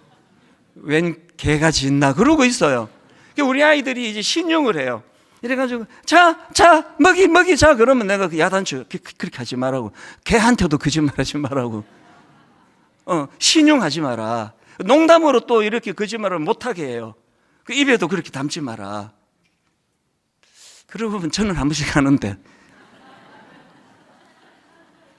농담으로라도 자꾸 둘러대고 과장하고 거짓말하는 거, 이런 것들을 우리가 조심해야 되는 건, 우리의 의무는 우리를 성결하게 하는 거예요. 왜? 하나님이 일하실 수 있도록. 아까 요수아가 막 하나님한테 막 대들잖아요. 기도가. 하나님이 우리를 이렇게 건너가게 해놓고 왜 우리를 이렇게 만드셨냐 그럴 때 하나님이 아까 범죄했다는 건 뭐래요? 내가 일할 수 없는 환경은 네가 만들었다. 내가 일할 수 없는 환경은 네가 만들었다. 뭐죠? 너희가 할 일은 스스로 성결하게 하는 거. 내가 할 일은 amazing things, 놀라운 일을 행하시는 거. 이 그림을 그려주시면서 하나님은 원점에서 다시 시작하도록 하는 겁니다. 오늘 결론은요, 두 가지 이야기로 제가 말씀을 이제 마무리하려고 하는데, 하나는 이겁니다. 아까 제가 말씀드렸죠? 우리가 기억할 거는 최후 승리, 온전한 승리는 예수님이 하셨어요. 그래서 우리가 그 과정에서 좀 어떤 그 전투에서 패배하고 뭐 아이성에서 실패하고 이런 일들은 영원한 패배가 아니에요. 우리가 기억해야 될 게 있는데요, 그 축구 선수 출신 이영표 선수 독실한 크리스찬 아닙니까? 이분이 언젠가 TV에 나와가지고 한 말을 제가 글을 읽고 굉장히 도전을 받았습니다. 이영표 선수가 뭐 엄청난 그 실력을 가진 선수 아닙니까? 그래서 뭐 세계적인 구단의 그 토트넘에 이제 입단을 하게 되니까 많은 기자들이 몰려와서 이제 질문을 하는데 이런 질문을 많이 하더래요. 당신은 축구 선수로서 어떻게 슬럼프 한 번 없이 승승장구할 수 있었는지 비결이 뭐냐? 자꾸 이런 질문을 하더래요. 이영표 선수가 생각해 보니까 자기가 슬럼프가 많았는데 너무 중요한 경기에서 패배하고 그리고 또 그 패배 때문에 자책하고 괴로워하고 오늘 본문으로 치면 마음이 녹아 물같이 된 이런 적이 자기는 많았는데 왜 사람들은 이런 슬럼프 한 번 없이 승승장구한 사람으로 인식하는 건가? 그거를 자기가 깊이 생각했대요. 예수 믿는 사람의 특징을 생각하는 사람이에요. 왜 나는 그런 슬럼프가 많았는데 사람들은 내가 슬럼프 없는 선수라고 그렇게 자꾸 생각하는 걸까? 그래서 자기가 내린 결론이 이거예요. 이영표 선수가 하는 말이요, 내가 실패가 참 많았는데 그런데 그 실패가 나를 실패시키지 못했구나. 그래서 제가 유명한 말을 제가 머리에 지금 담고 있습니다. 우리 교육자들에게 이야기를 몇 번이나 해줬습니다. 내가 실패를 실패시켰다. 다시 한번 들어보실래요? 내가 실패를 실패시켰다예요. 왜? 예수 그리스도로 말미암아 최후 승리를 했기 때문에 이 한 번의 실패가 나를 망하게 할 수 없다는 확신이 있기 때문에 실패를 실패시키는 거죠. 단발로 끝나는 거죠. 아까 제가 설교 얘기해 드렸잖아요. 참 내가 좀 설교 좀 부실하게 준비했구나.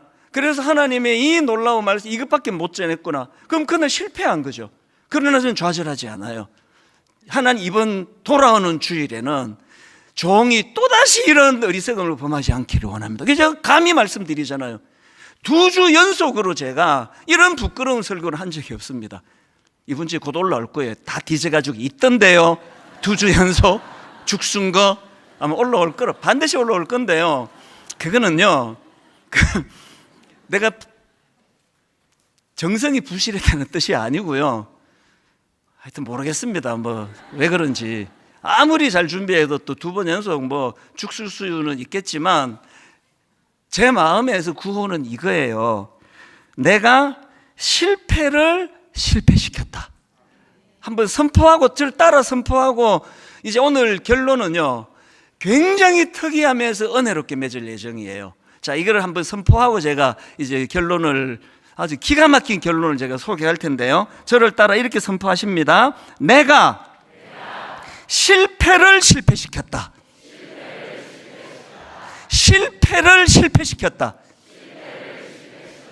최후 승리하신 예수 그리스도를 믿으시고 내가 삶 속에서 겪는 아이성에서의 전투와 같은 과정에서의 실패에 너무 무게를 두지 마시기 원합니다. 거기에 너무 모든 걸 다 걸고는 내 인생 끝장이야. 없습니다. 그런 거.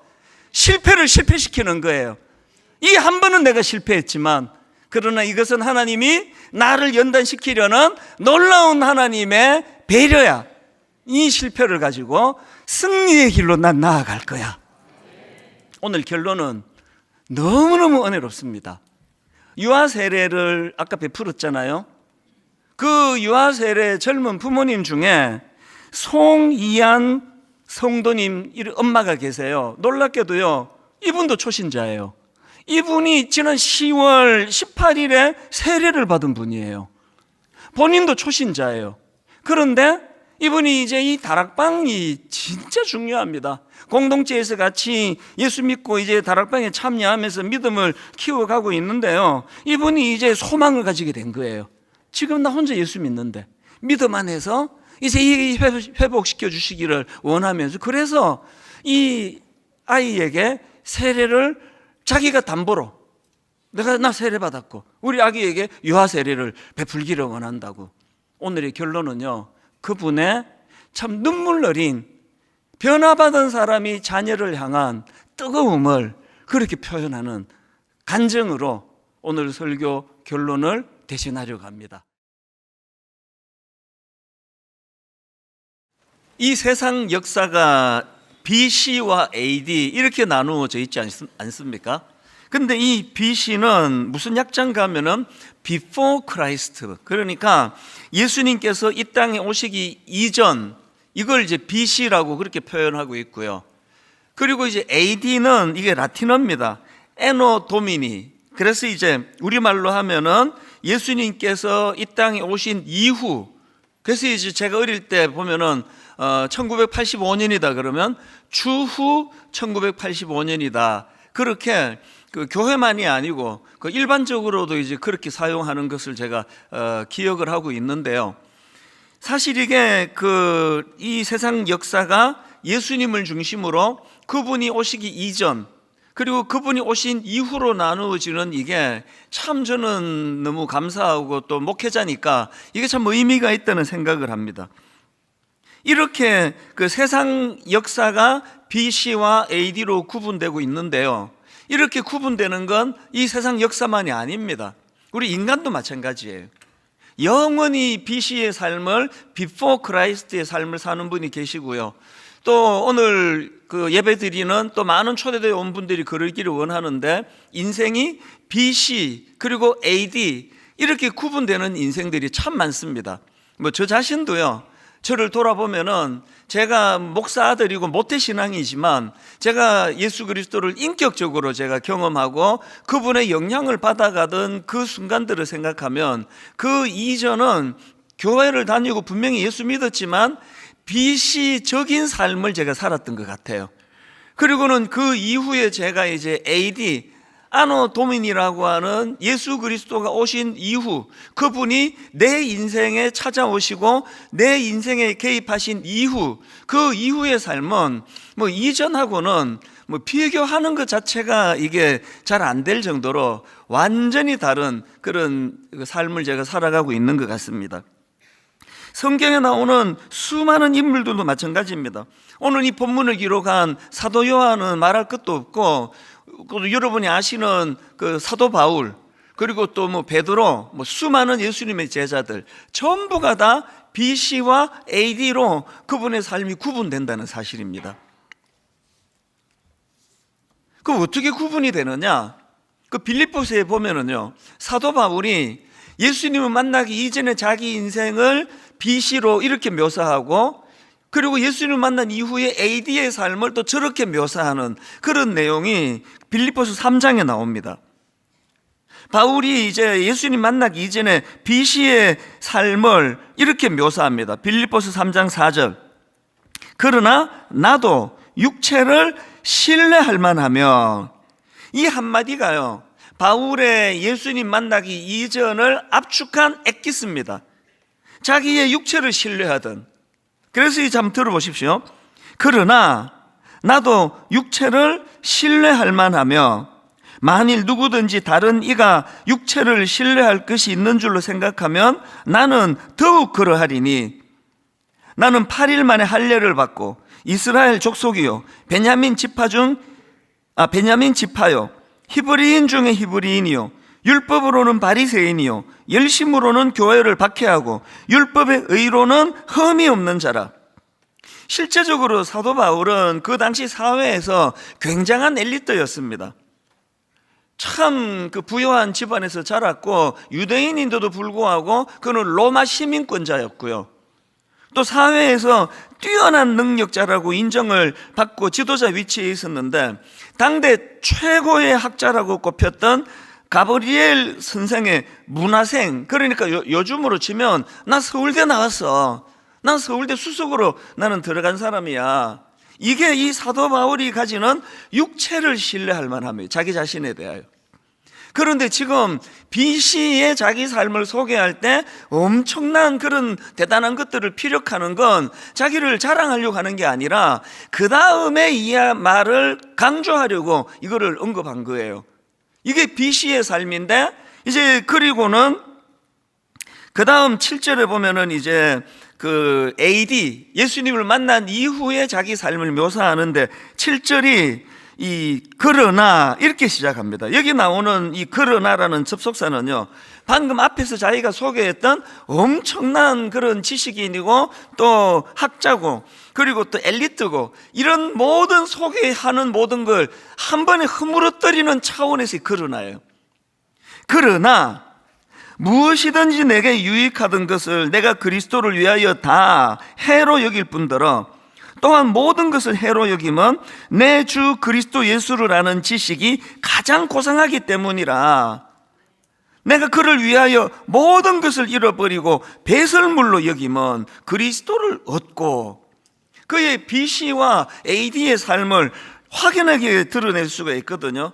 그러니까 예수님 만나기 이전에 그의 BC의 삶은 자기를 드러낸, 자기를 자부하던, 그러니까 자기 육체를 신뢰하는, 내가 갖고 있는 직장, 또 내가 누리고 있는 여러 가지 사회적인 어떤 지위, 그리고 이제 벌어놓은 돈, 집 문서, 통장에 있는 돈, 그러니까 이런 것들을 의지하던 삶이었다면, 그가 예수 그리스도를 만난 AD의 삶이, 그러니까 예수 믿는다는 건요, 그 앞에 내가 추구하던, 그 앞에 내가 자랑하던, 그 앞에 내가 관심을 갖던 이 모든 것들이 다 흐트러지는 것으로 시작되는 게 예수를 제대로 믿는 거라고 생각합니다. 근데 저는 이 빌립보서에서 사도 바울이 이제 자기의 BC와 AD의 삶을 설명하는 거기에서 어떤 단어 하나가 제 마음에 꽂혀 있는데요, 그게 헬라어로 후테렉소라는 단어입니다. 바울이 지금 후테렉소라는 단어를 어디에다 쓰는가 하면 8절을 보십시오. 또한 모든 것을 해로 여김은 내 주 그리스도 예수를 아는 지식이 가장 고상하기 때문이라. 여기 나오는 고상하다, 이게 후테렉소입니다.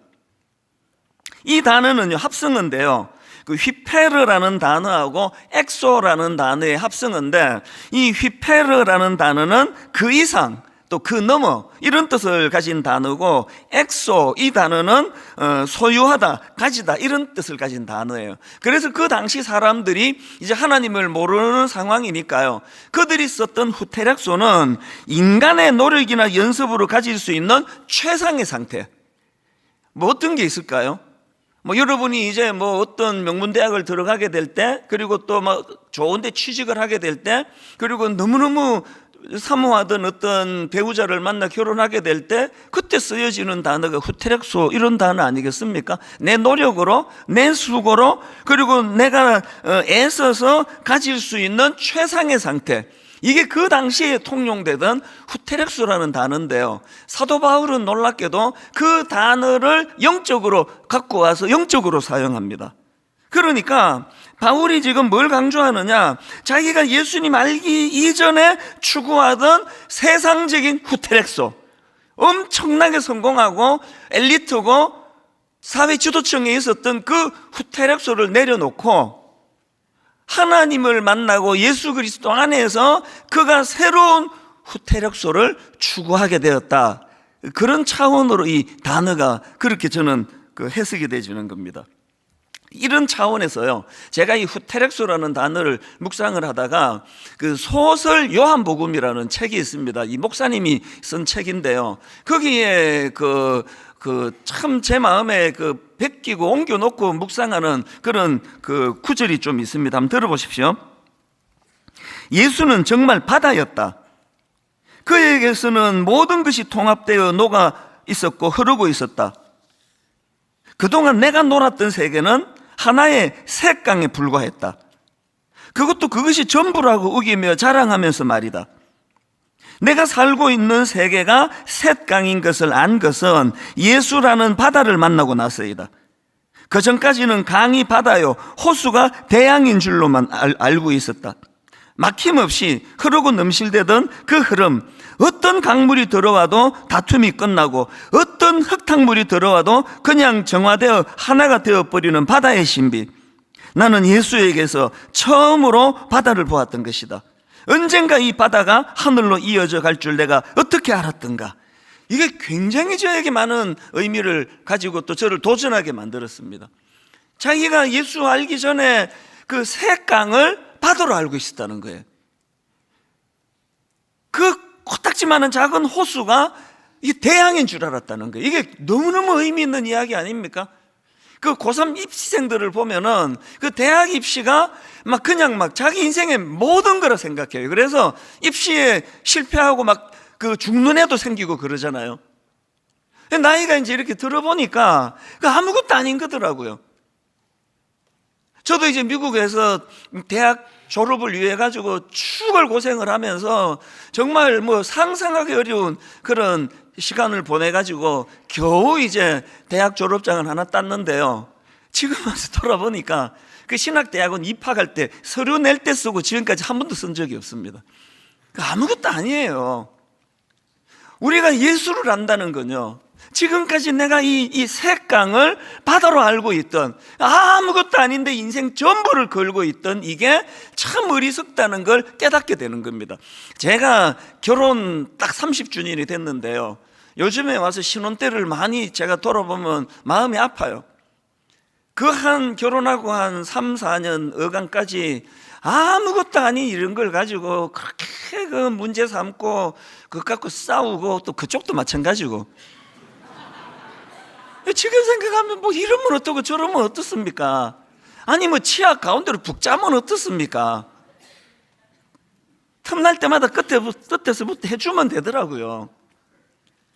막 그냥 그 너무너무 좋은 배우자를 주셨는데 아무것도 아닌 그 색강이 이게 바다인 줄 알고 이것 갖고 미워하고 분노하고 다투고, 그래서 제가 예수 그리스도를 제대로 믿고 가정이 달라졌어요. 지금 뭐 거의 다툼이 없습니다. 뭐 이러면 허허 저러면 허허, 뭐 치아 뭐 알아서 짜라. 그리고 한 번씩 이제 쭉 이렇게 해주면 금방 또 되더라고요.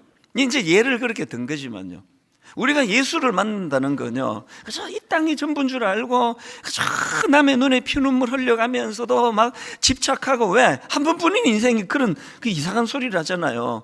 그 젊은 우리 청년들 뭐 이번 생은 망했다 그런 말 절대 못하게 해요.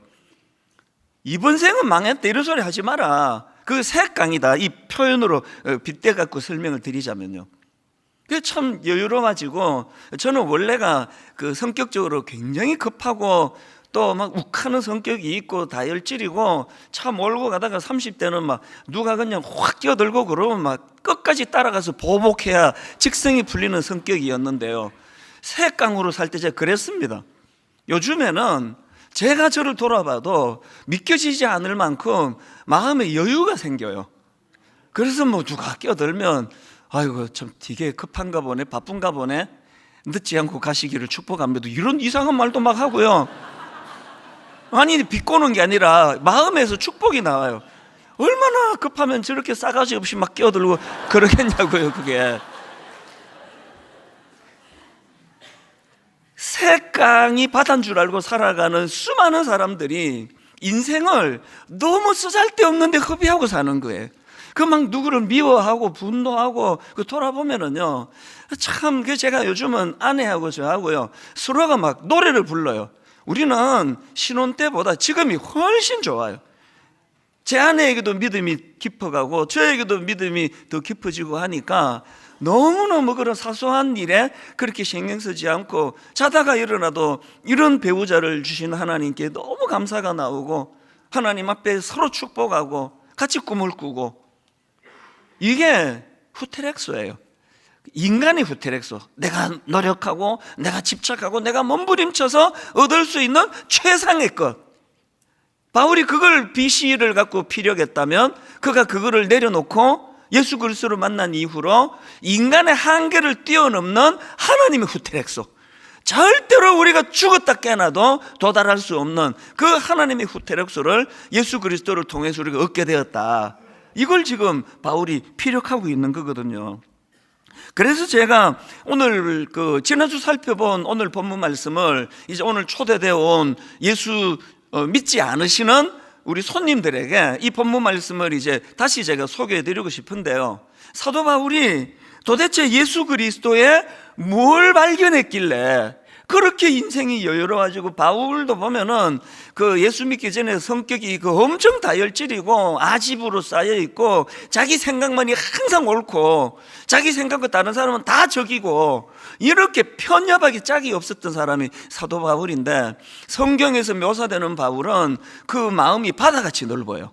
얼마나 포용력이 깊고 넓고 그런 바울을 보면서 이게 그 예수 믿는 사람의 모습이구나. 그럼 사도 바울은 어떤 예수님을 만났길래 그런 후테렉소를, 단어를 바꾸어 가면서 그렇게 기쁨을 노래하는가. 그게 지난주 우리가 살펴봤던 요한복음 1장 4절 5절에서 그 예수님의 제자 요한이 발견했던 그 두 가지랑 똑같은 거더라고요. 자, 요한복음 1장 4절 5절입니다.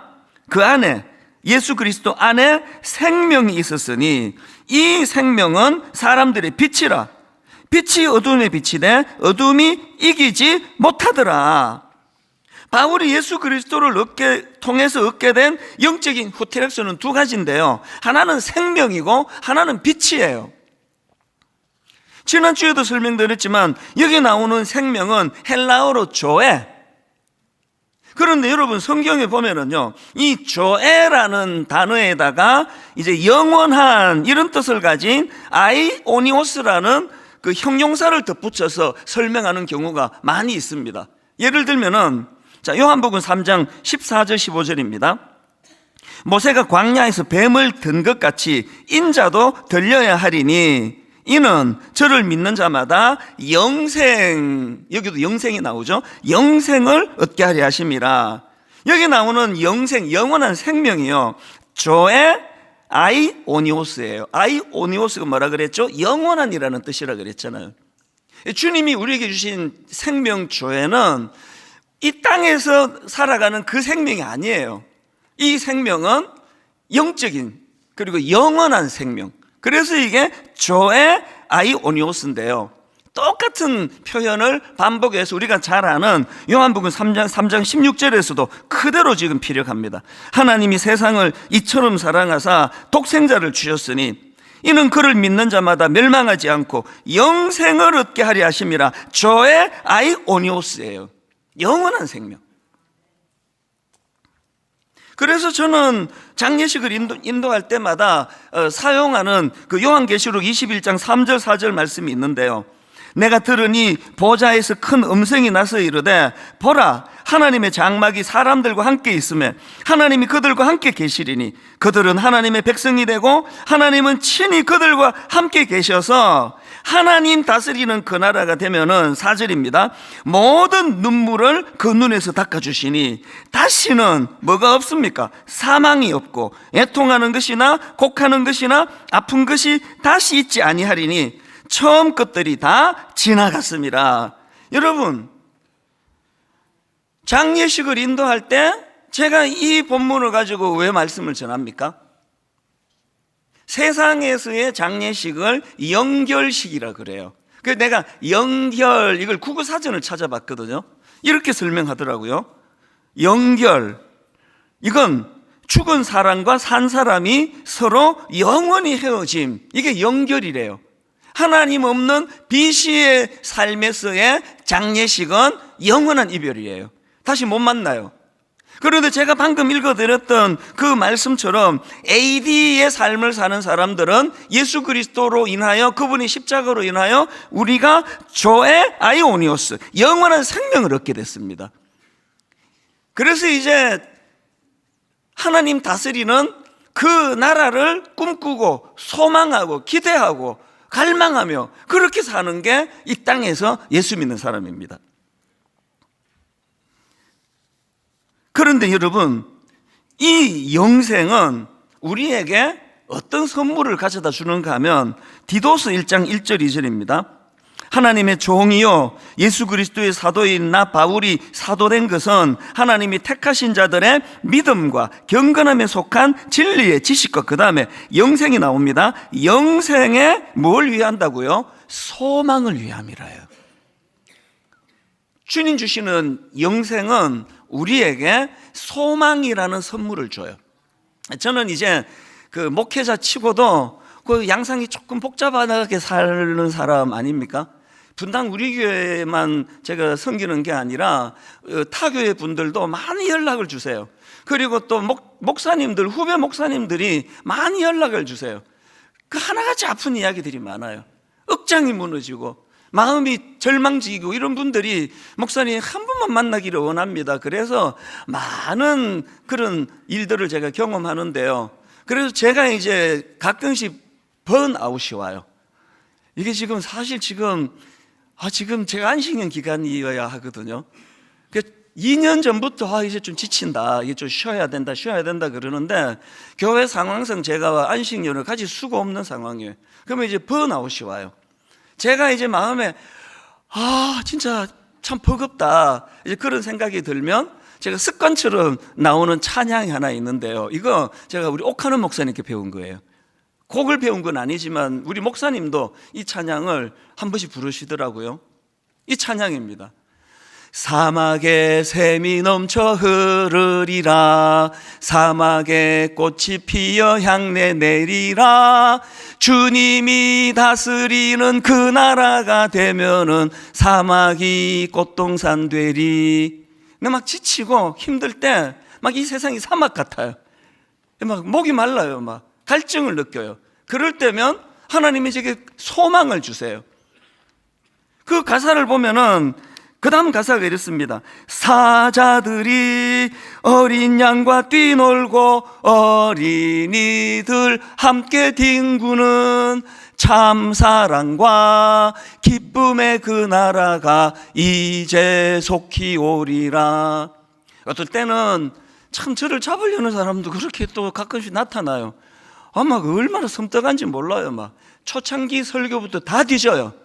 그리고 단어 하나 제가 실수 잘못하면 이제 그걸 가지고 막 말로 다 할 수 없이 그렇게 공경에 빠뜨리고 공격하고 이런 일들을 가끔씩 제가 겪을 때, 그래서 참 회의가 온다, 그럴 때 이 찬양이 나와요. 생각해 보니까 우리 옥하는 목사님도 목회하기 힘들었나 봐요. 이 찬양을 그렇게 부르시더라고요. 이게 뭐 우리 목회자만의 문제가 아니고요. 여러분 그 2절 가사를 한번 보세요. 사막에 숲이 우거지리라, 사막에 예쁜 새들 노래하리라, 주님이 다스리는 그 나라가 되면은 사막이 낙원되리라. 그 다음 가사를 보세요. 독사굴에 어린이가 손 넣고 장난쳐도 물지 않는 참 사랑과 기쁨의 그 나라가 이제 속히 오리라. 이사야서 11장을 가지고 만든 찬양인데요. 우리가 왜 세상에서 상처받습니까? 우리가 세상에서 상처받는 거는 자꾸 이상하게 우리에게 상처를 주는 사람이 많아요. 그리고 끊임없이 이 땅에서는 그저 그냥 내가 부유하게 자라지 못한 그 이유 때문에, 내가 막 탤런트처럼 그렇게 아름답지 못하다는 그 이유 때문에, 내가 가진 어떤 약점 하나를 붙잡고 끊임없이 나를 조롱하고 공격하고 초라하게 만들고 이런 경험을 하며 사는 게 이 땅에서의 삶이에요. 그래서 무슨 소망을 주십니까? 예수 그리스도가 주신 조에 이 영원한 생명을 가진 자들은 소망을 선물로 받는데요. 아까 그 9절에 이런 내용이 있었잖아요. 사자들이 어린 양과 뛰놀고. 이 무슨 표현이겠습니까? 세상에서는 이런 일 없습니다. 잘난 놈들은 잘난 놈들끼리 놀지 우리같이 뭐 그저 그런 사람 안 껴줘요. 그리고 막 그냥 약육강식 아닙니까? 조금만 으스룩하더니 제가 우리 교역자들한테 이런 말을 해요. 인간의 죄성을 드러내는 말 중에 하나가 누울 자리 봐가면서 발 뻗는다.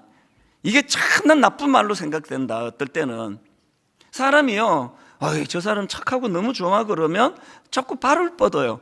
저희 애가 그 3살 땐가 이럴 때 미국에 갔거든요. 자기 고모들한테 이제 인사하러 또 할머니도 뵙고 갔는데, 그 당시로 저희 누나가 이제 그 뇌 수술을 하고 누워있던 상황이에요. 집에 가만히 누워있으니까요, 이 3살 먹은 애가요, 정말 이게 죄성을 보여주는 모습이에요. 이 3살 먹은 애가 이게 그 어른 하나가 움직이지도 않고 누워만 있거든요. 그러니까 이제 테스트 하는 거예요. 자기 고모를 이렇게 꼬집는데요, 어떻게 꼬집는지 아세요?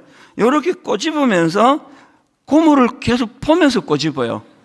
이분의 인내의 한계가 어디까지인가? 이게 참 뭐 3살 먹은 애가 뭐 알고 그랬겠습니까? 본능인 거예요. 이렇게 꼬집는 거예요. 그래서 이제 아야! 혹은 하지 마! 그러면 여기까지가 걔가 한계인 거거든요. 얘가 어린애가 꼬집으면서 해를 끼치면서 그 상대방의 반응을 보면서 꼬집는 이게 참 이게 죄성의 흔적이라는 생각이 드는 겁니다. 그래서 누울 자리 봐가면서 발 뻗는다는 게 다른 뜻으로도 쓰지만 인간의 죄성으로 그저 온순하고 좋으면 혹은 자기 생각에 좀 시시하게 생각이 되면 발을 확 뻗어버리는 거라고 이걸 빗대어 갖고 제가 드리는 말씀이죠. 그런데 지금 사자들이 어린 양과 뛰어논대요. 뭘 의미합니까? 세상의 강자가 세상의 초라한 약자들과 힘으로 제압할 수 있는 그 사자가 어린 양을 해를 끼치지 않는 것. 그 다음에 독사굴에 어린애가 손 넣는 것. 뭘 이야기합니까? 아무리 철없는 어린애라 할지라도 함부로 대하지 않고 연약한 자라고 무시하지 않고 해를 끼치지 않고 참 사랑과 기쁨의 그 나라가 이제 속히 오리라. 제가 이 땅에서 지치고 사람에게 상처받고 힘들 때 그 사람에게 제가 뭐 찾아가서 사과해라고 이런 말 안 해요. 저는 소망을 가지는 거예요. 조회. 하나님, 제가 이 땅에서 사명을 감당하는 과정에서 억울한 일 많이 당하고 모함 많이 당하고 가짜 뉴스 가끔씩 경험하고 하지만 아버지, 그런데 연연하지 아니하고 저는 오히려 이 세상이 힘들면 힘들수록 조회, 영원한 하나님 다스리시는 그 나라를 저는 꿈꾸기를 원합니다. 그게 여러분 장례식 때 요한계시록 21장 4절 다시 한번 보십시오. 모든 눈물을 그 눈에서 닦아주시니 다시는 사망이 없고 애통하는 것이나 곡하는 것이나 아픈 것이 다시 있지 아니하리니 처음 것들이 다 지나갔음이로라. 사실 지난 7월 달에 99세 되시는 저희 어머니에게 고비가 오셨어요. 그래서 급하게 새벽에 미국에서 연락이 왔는데 이제는 돌아가실 것 같다. 그래서 그날 전화 끊고 바로 비행기표 예약하고 수의를 챙기고 그래서 이제 미국 갈 준비를 하고 있었는데 그 짧은 그 한나절 동안 내 생애에 처음 겪어보는 경험을 했어요. 굉장히 복잡한. 그래서 나중에는 이제 기적적으로 또 하나님이 생명을 연장시켜 주셔서 이제 원래로 회복이 되셨는데요. 그 짧은 한나절 동안에 어머니가 이 땅을 떠나시는구나, 그 말로 다 할 수 없는 슬픔이 오전 내내 내 마음에 물밀듯 슬픔이 밀려왔고요. 놀라운 게 뭔지 아세요? 또 다른 내 마음 한편에서 너무 감사하다, 너무 귀하다, 우리 어머니 드디어 이 땅에서의 사명이 다 끝나시고 이제 주님 품에 안기시는구나, 안식하시는구나, 이것보다 더 감사한 일이 어디 있느냐고. 이 슬픔과 기쁨의 환희가 막 뒤엉켜가지고 내 마음을 뒤덮였던 그 한나절을 저는 잊을 수가 없어요. 조회가 없는 비시의 인생은 후자가 없는 거잖아요. 마냥 슬프기만 한 거잖아요. 못해드린 것만 기억이 나는 거잖아요. 이 소망이에요. 그런데 여러분, 여기서 중요한 한 가지 포인트가 있습니다. 자, 시편 133편 1절부터 3절을 보십시오. 보라, 형제가 연합하여 동거함이 어찌 그리 선하고 아름다운고, 머리에 있는 보배로운 기름이 수염 곧 아론의 수염에 흘러서 그의 옷깃까지 내린 같고, 헐몬의 이슬이 시온의 산들에 내린 같도다. 거기서 여호와께서 복을 명령하시니 곧 영생이로다. 여기도 지금 영생이 나오잖아요. 그런데요, 지금 여기 보면은 하나님 주시는 복이 영생인데 그 복이 얼마나 풍성한가를 2절과 그 앞에 나오는 3절에서 설명하는데요. 어떤 이미지를 쓰는가 보니까 2절에 보니까 그 머리에 있는 보배로운 기름이 수염 곧 아론의 수염이 흘러서, 이 이미지는요, 기름 부음받은 제사장에게 기름을 붓는 이미지인데, 기름을 그냥 이렇게 감질나게 이렇게 붓는 게 아니라 어떻게 부어요? 머리부터 온 옷을, 몸을 다 흠뻑 젖을 수 있도록 부어주신다는 거예요. 이 이미지를 사용해서 하나님이 주시는 영생의 풍성함이 얼마나 풍부하고 풍성한가를 그렇게 설명하는 거고요. 3절에 보니까 헐몬의 이슬이 나오는데요, 이건 헐몬산이에요. 그 지도를 보면은요, 요단 강줄기 맨 북쪽 윗자락에 엄청나게 우뚝 솟은 그 산이 있는데 그게 헐몬산입니다. 이스라엘은 우기와 근기로 나누는데요, 우기에 비가 막 엄청 막 쏟아지면은 이 헐몬은 마치 스펀지가 머금듯이 비를 머금어요. 엄청난 양의 그런 비를 이 헐몬산이 머금었다가 이제 건기가 되면은 모든 산하가 다 메말라요. 강도 이제 얼마나 열악해져 가겠냐고요. 바로 그 메마른 건기에 헐몬산이 스펀지처럼 머물게 했던 수많은 그 물들을 흘려보내줘요. 이게 3절에서 나오는 헐몬의 이슬이 시온의 산들에 내린 같도다. 뭘 지금 묘사하는 거예요? 하나님의 영생의 풍성하신 은혜가 얼마나 놀랍고 풍성한가를 묘사하고 있는데, 중요한 것은 1절입니다. 이 말씀이 1절과 연결이 되는데 보십시오. 보라, 형제가 연합하여 동거함이 어찌 그리 선하고 아름다운고.